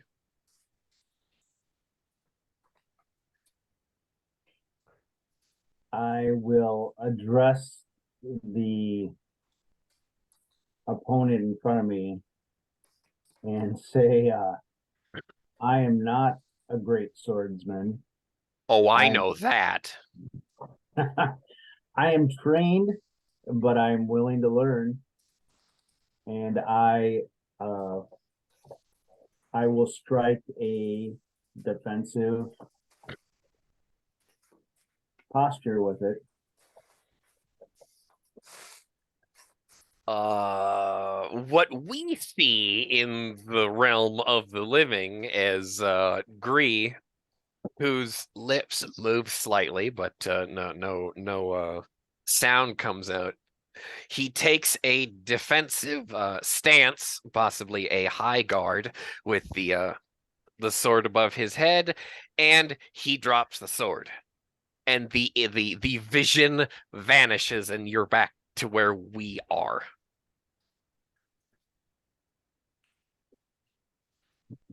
The sword is melting the sand in front of Gree. Nadim, you might want to pick that up if if you can.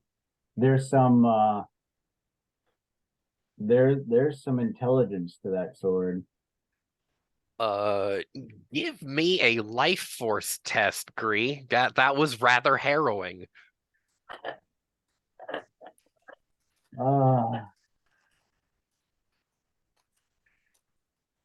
Life force is based on It is die level plus spirit modifier. Keep in mind your die explodes once. 1 die, right? 1 die. 7 plus 7 spirit is 10 plus level Yes. 12 total. Oh, nice. Yeah, no, that was terrifying, but Gree seems like he comes out like, oh, okay, whatever. Just whatever. Okay. Okay. Balls of I'm- steel. I'm not gonna lie, that was like a nightmare, but the sword asked for you. So if you want to pick it up, go ahead. The sword asked for me. Yes. It's a sword. And it talked in my head and asked for you. Did you hit It your didn't head want- again? It didn't want me.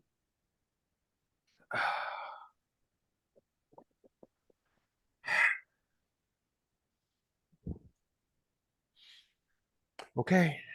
Okay. I got people who can't stay alive and people who think swords are talking to them. Okay. Sorry, Zarok, but it is what it is. I'm still here. And didn't pay a lick of attention. Nice. I'm doing math. Right. No, I said I'm still here. Like I'm not dead yet. Oh, okay. No, I You was did- paying attention. You said like I'm not here. Well, I'm still here. Like, yep, okay, yeah, he's still here. Oh yeah, no, All right. I said it in the way like I'm paying attention, but no, I literally Zarok meant like I'm not dead yet. Right? I got Yeah, close. See, I'm not you dead. were got close like 3 fucking times. Can't fucking stay alive over here. Twice. Is it twice? It's only been 2 times.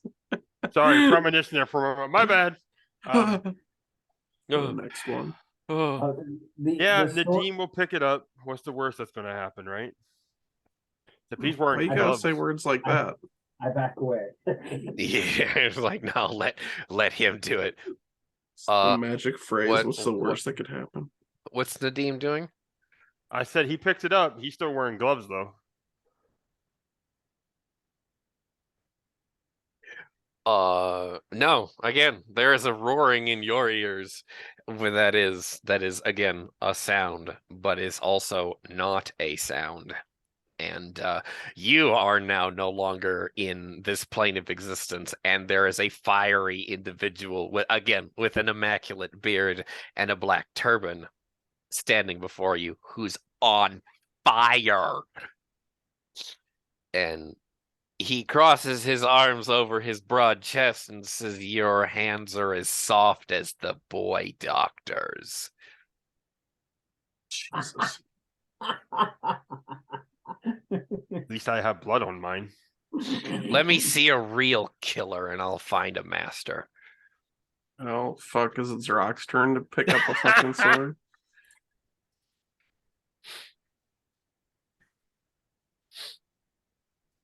Yeah, you're too bulky anyway. Mm-hmm.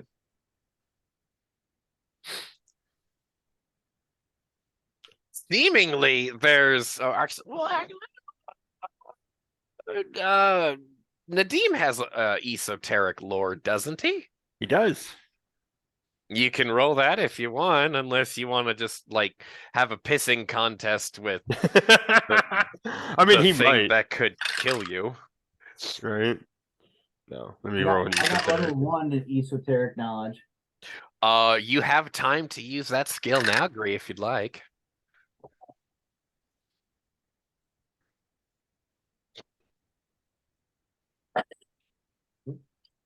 Would be a 23, Okay. I got a 12. 6, 7, and 8. So, Gree, have you ever heard of a djinn before? More or less, this is not the djinn of the lamp or the djinn of the ring. In particular, this is the djinn of the sword. Nadim has definitely heard of a djinn, probably never seen one before, but oh yeah, no, there is an Ifrit standing in front of you. And said he's definitely heard stories. Probably just thought they were all children's tales, but Oh no. From your cultural background, no, these people are actually fucking real. And they're yeah, horrifying. yeah. Let Zarok hear about one. Yeah. Yeah, right. Let Zarok do it. Here, I pick it don't up. believe in that shit. Oh yeah. I don't think my sight score is high enough to believe in that. This is true. This is true. Oh, Tanzama will make you believe. I don't need that sword. Give me All a right, good Nadim. spear. On the plane of fire, what are you doing?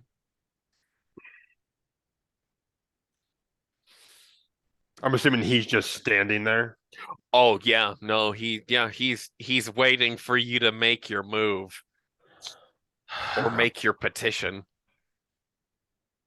Yeah, he's like floating there, like fire from the waist down, his arms crossed over his chest. And again, I have to say, his beard is immaculate. Mm-hmm. Make a dwarf king happy. Oh yes. Make a fire dwarf king happy because it's on fire. Fire. Fire. Foya. Foya. Foya.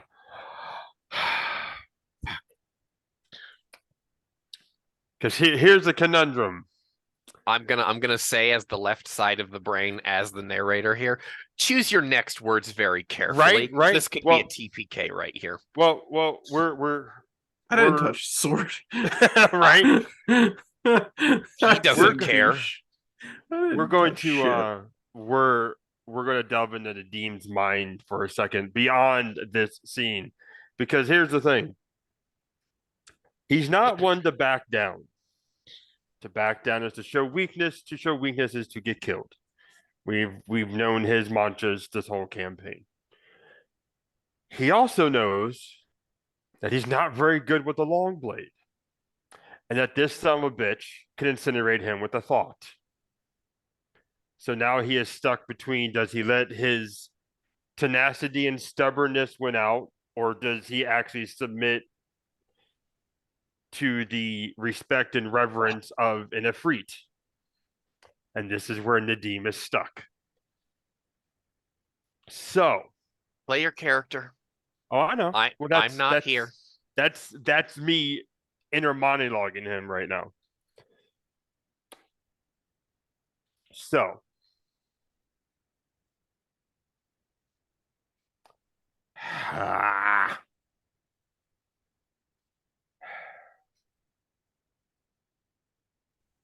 Don't forget we have Misa with us. right? Nadim is going to take the weapon. Worst case scenario, the three of you die and Misa gets a sword and Tanzama makes sure she gets home safely. Yeah, right. Boy, I best better not be shopping for nothing here. Okay. Yeah, right. Again, I'm not here, so right. Okay. Stop. Okay. Nadim is going to. He basically do the one hand. He's going to have it extended out, right? But then what he's going to do is he's actually going to essentially flip it in his hand and have the blade on this side and the handle on this side. He's going to look at this guy. He's going to say, I am not worthy of this. Who is?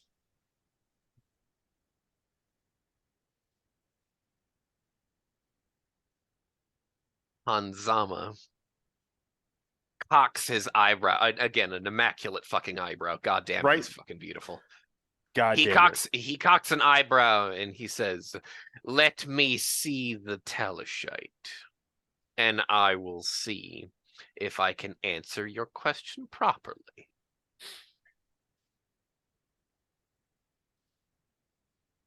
He's not keen to believe. I'll make him believe. Something tells me that it would not behoove him to deny me. between me and you, I think the girl has a better chance than he does. And Nadim will actually kneel down and put the sword down. We, those of us who are in the realm of the living, see Nadim put the sword down rather reverently in the sand, and it is in fact not burning the sand and melting it to glass there. And he is now again with us. Is it me? Do you want me to take it then? You sure? He wants, No, and I Miza, you quote, can't have the sword. No, no. She's not paying attention. She's eating some he, bread. he Oh, thank wants, God. and I quote, the talishite to try. Oh, Why would I want? There's no reach on that thing. It's wonderfully made, but I can't. Zarok, if stubbornness you, aside, try. if Try it- what? I'm not. I don't deal in sword. I could. if this sword accepts you, trust me, this will be a big thing.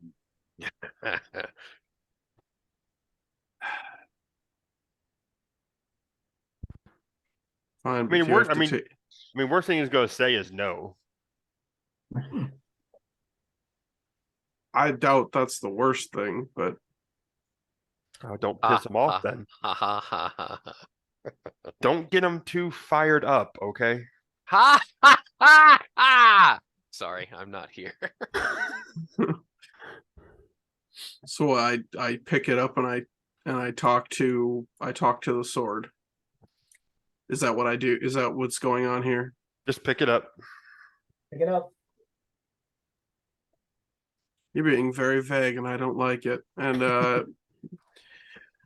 Zirak will he'll kneel down and he'll just rub his hands together like he's about to pick up something hot, and he's like pumping himself up. He doesn't know, no idea what's gonna happen. He's pumping himself up for no fucking reason. He's course. like, all right. He's like, you're the boss, you're the boss, you're the boss.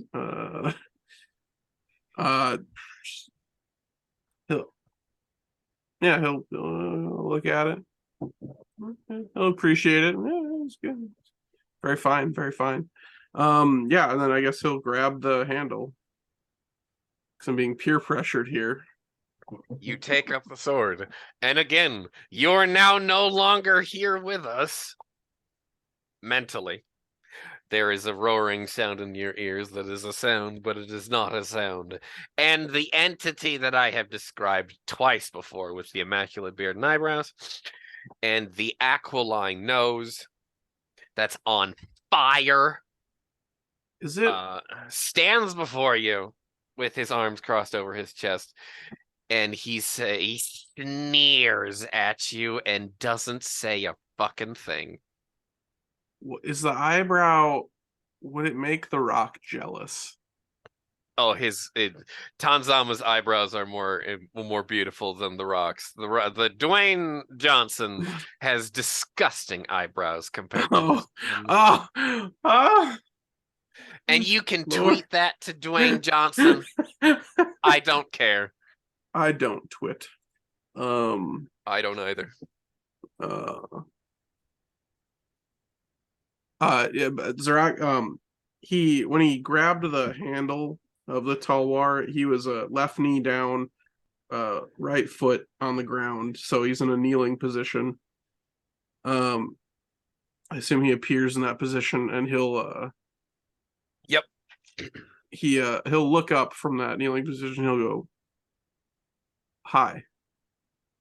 Yep.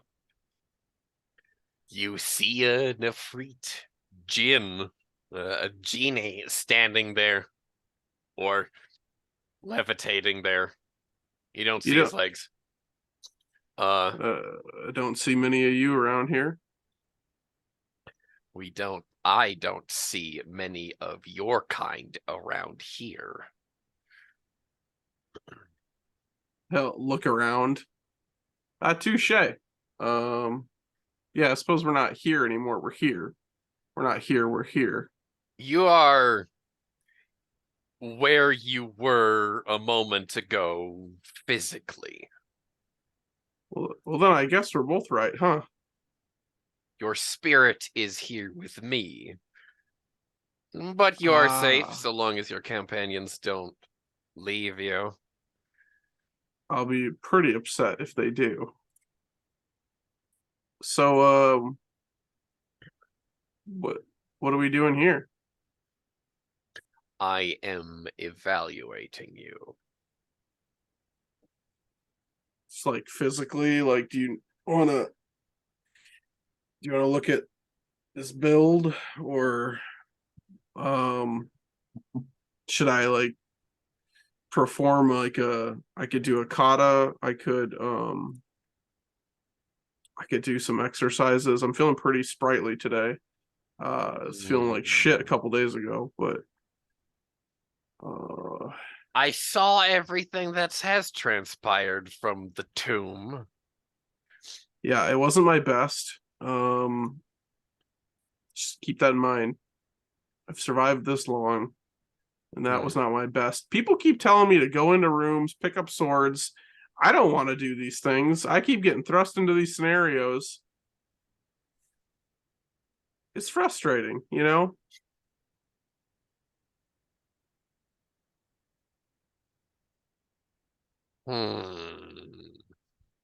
I like your eyebrows. He says thank you.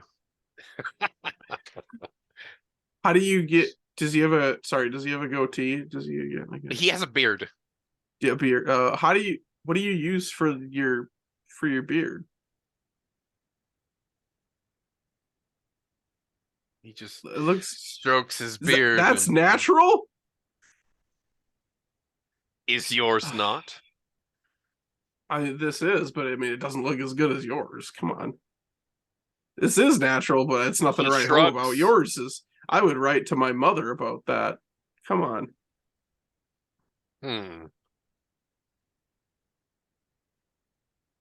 What are the three of you and the child on about in the desert? I have heard talk of cultists. I have heard talk of demons. A small Gorgon child is suspicious with 3 adult men. Well, first, me and the Yathite and another companion were sent to find some missing villagers. And then one died, and we got a new companion at the village that we originally came from, and that was burned down. And there was some pretty evil stuff there. The elephant cult. They had erected it seemed like an altar and a sacrifice, a human sacrifice to this god. And the Yathite picked up the body, and he looked like he had some bad things came to him. He really seems to be taking the brunt of bad things over the last couple chains. But he's trying to do some good. But he's really getting the shit end of a lot of this.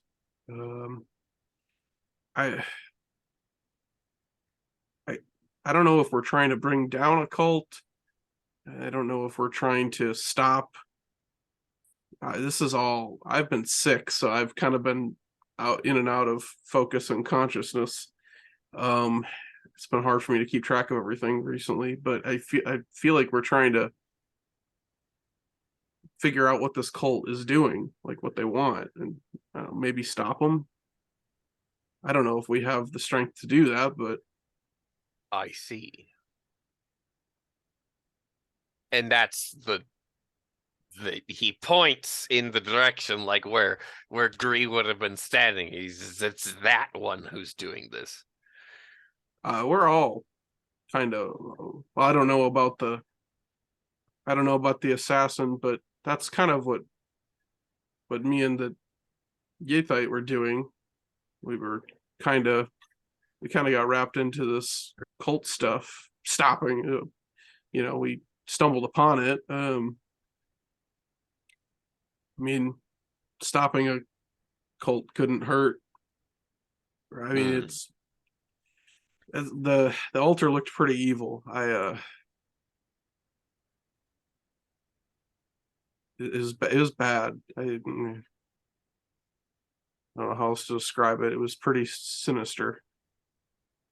As Zarok kind of slits his guts open to the genie, and explains everything that they've been up to. It sounded like he had kind of an idea of what's been going on. So you just filled in the odds. details. Yeah, I filled in the deets.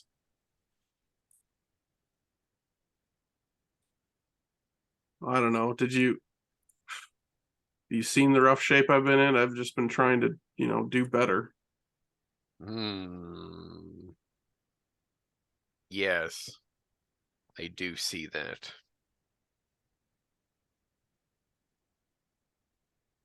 But the ghoul doctor is going to need all the help he can get. Yeah, he's had it pretty rough too.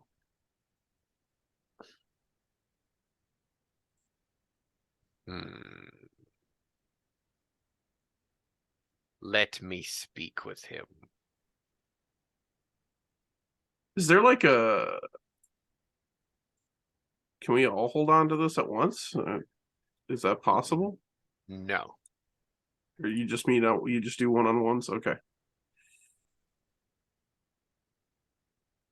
It was a pleasure meeting you. Yeah, I'm gonna get the other guy now.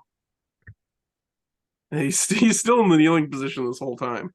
And no, it's very simple, very polite, all that. yeah. Just kind of bow the head and let go of the sword. Gree, you're up again.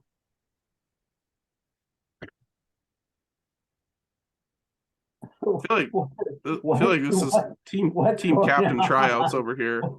What's going on? He's a very nice guy. I don't know. He's really nice. He didn't want anything. The beard is natural. Can you believe that? But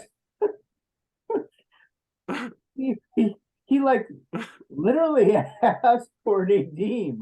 Why am I getting picked on again? He said you need help. Okay. he said you look like you need help. That's all. All right, I'll pick up the sword again. Compliment his eyebrows. Thanks, Alex. That was awesome. Look, it's just a fire guy. I don't know what. So yeah, great. Rinse and that? repeat from the first initial scene. This Ifrit is evaluating you. I will at least strike a pose of appropriate, an appropriate fencing stance. Yeah. Yes. You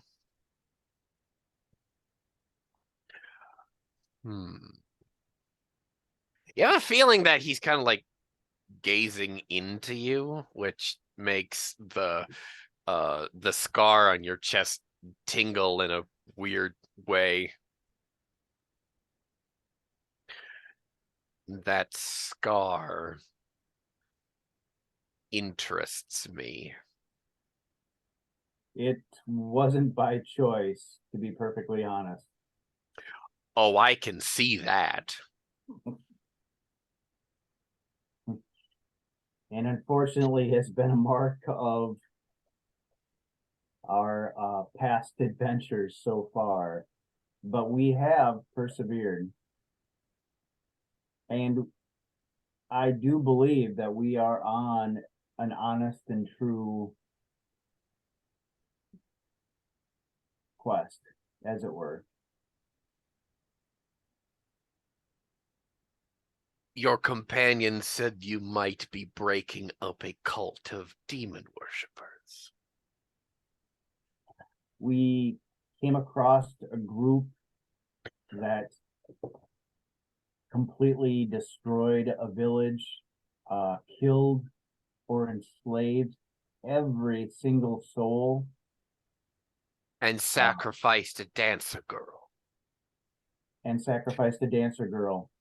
You When feel like some warm fingers like in your mind, like he might psychically be going through as you're like as you're talking, someone is going through like the Rolodex or the hard drive of your mind and like Okay. picking out images of therein, and as you're talking he's interesting, yes, I see.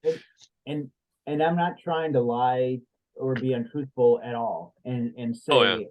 I removed the girl sacrifice from the elephant skull altar and felt this thing, and I personally felt that this was not natural, and this is something that needs to be stopped. Yes, the elephant demon Yaghuagal knows you're coming. You've been it marked. Congratulations. Yeah, it touched me. I felt it. You're going to need all the help you can get. So,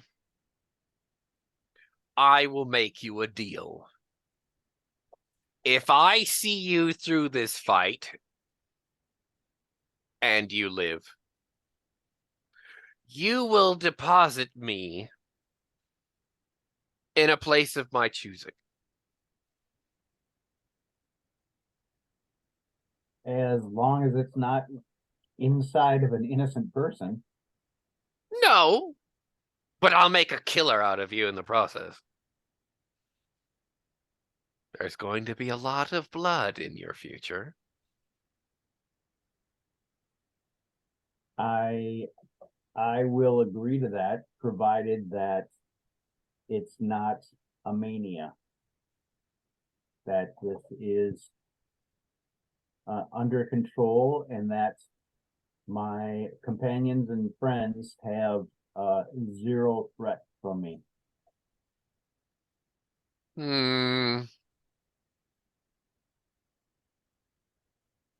I agreed to the Gorgon girl being a part of your companions until she returned to her family. He doesn't actually answer that statement, but he kind of does in a roundabout way. I understand, and we don't know what's going to happen. We're going to try to do the honorable thing and return her. I would hope so. It's very suspicious. 3 grown men carting around a young child in the desert. He almost stink eyes the fuck out of all 3 of you from the plane of the plane of fire. Like, meh. However, I feel like you are familiar with me already, so that you understand that there isn't anything secondary to our desire to return her to her parents. I didn't say that. I am simply saying that others might have other thoughts. Again, the stink eye redoubles upon like all three of you. The two of you that are in the realm of the living are like, what the hell is you feel someone stink eyeing you. And it's uncomfortable. Like an eyeball of fire. At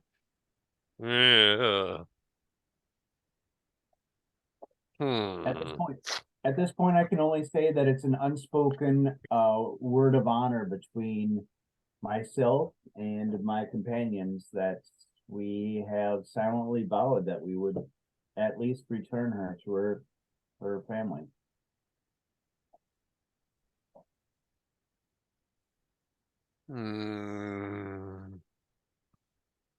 I accept these terms. Let's go kill some cultists. That next moment, I agree, is back on in the realm of the living. The sword is still in his hands, and largely the heat and the heat shimmer has dissipated to just around the blade itself. And miraculously, the scabbard, the ivory carved scabbard, is somehow already belted in place on your belt, and there you have it. Wow. Oh, that looks like acceptance right there. This is okay. So, in all honesty, this isn't mine permanently. The being that we spoke to all equally has agreed to help us. But at some point we're gonna have to return this weapon to where he wants us to. But what I was able to negotiate was that we are safe amongst each other. He's promised me blood.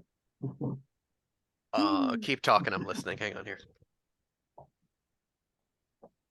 He promised what? He said I was going to see blood, but I made sure that as part of the negotiation that the blood didn't include us or Maiza. So Well, I mean, that's to be expected. I mean, anytime you are in a fight, there's usually blood. well, I just wanted to make sure that dealing with a Jinn, that if bloodlust came about, that it wasn't going to, you know, somehow be a betrayal.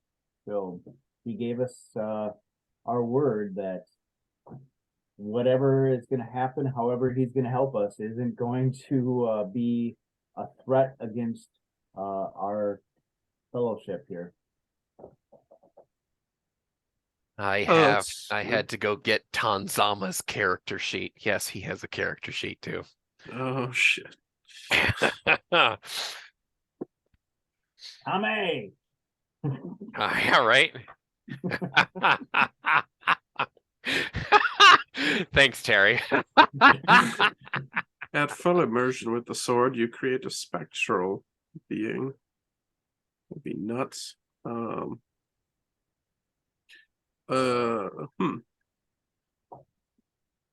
So at some point, if we live through this, I might have to deposit the sword somewhere that he wants it, which we'll deal with when we have to deal with it. That could be. Sounds like it could be a very troublesome place if he really wants to. In the meantime, let's go kill some cultists. Are we going to kill or are we going to figure out what's going on? If this is any type of connected to what we saw in the village with and I assume it is, but if we find out this is any way included and tied in with the elephant skull cult, I say we kill cultists.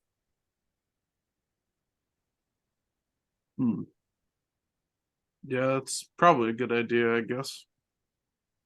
I mean, you were in that village with me. I mean, this was a peaceful people. It's not like I have any relation or ties to that village, but still, It was pretty heinous.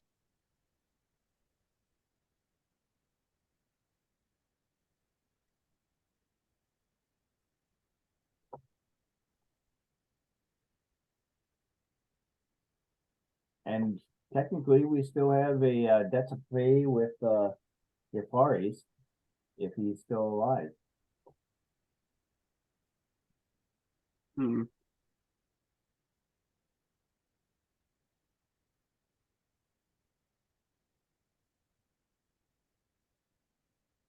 Jesus.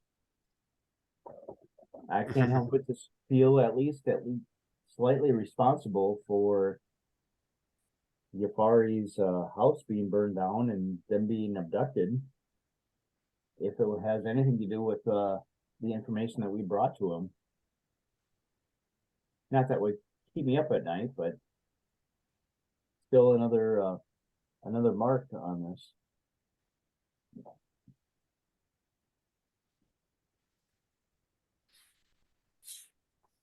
Yeah, I say we go kill some cultists. Hey, if nothing else, Nadim, let's see what having a Euphrates on our side does. What's the worst that's going to happen, right? I don't know. With that, we will go for closing soliloquies here. Zarok, would you like to start us off for the evening? Yeah, met Nefriti once, real fiery fella. Yeah, after the conversation that he had with Tenzama, Zarok, he's not sad about not being the host of this sword. Swords aren't really his thing.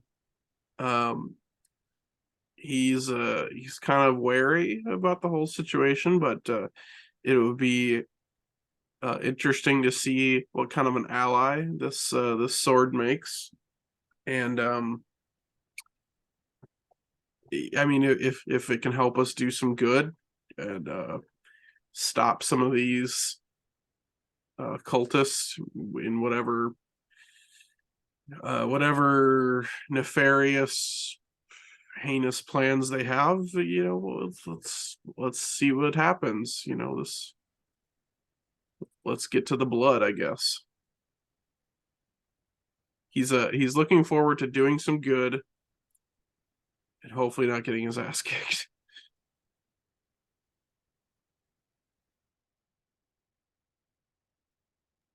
With that, we'll go to Gree here. Wow. Gree isn't necessarily impressed by the sword business and the blood. He's very honestly aware of his skill as a swordsman. But this was a very real experience for him, and that even the smallest stories of Jin and Euphrates that he's heard of before, this is an incredible learning experience. Based on his previous adventures, he's only drawn his bronze saber like once out of its scabbard. And so, although we have this new ally-ish question mark that is going to help the situation, he doesn't see drawing the sword and being this, and drawing blood from people, that's not necessarily his thing. So we'll just see how that comes. I'm just happy that we got some bandages and healing poultices that I can contribute that way to the party. And I really do feel like it's like a renewed interest and renewed fanaticism of like stopping this cult, because everybody that we brought it to and the description of the slaves, this is something that's not good, and we have a chance to stop some type of major evil going on.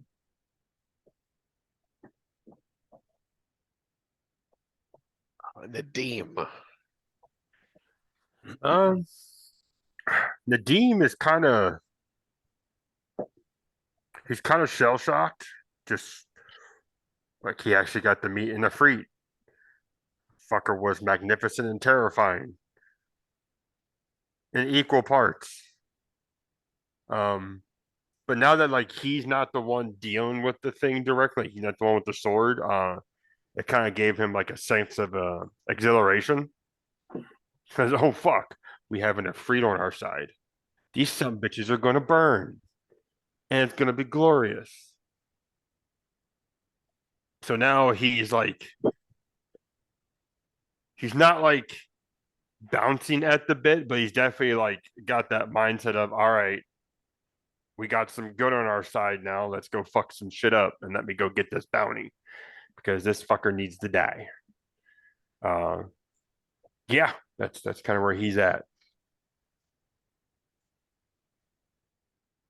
And with that, we will bring this session of Crypt of the Elephant to a close. Thank you for tuning in, everybody. We'll be back next week.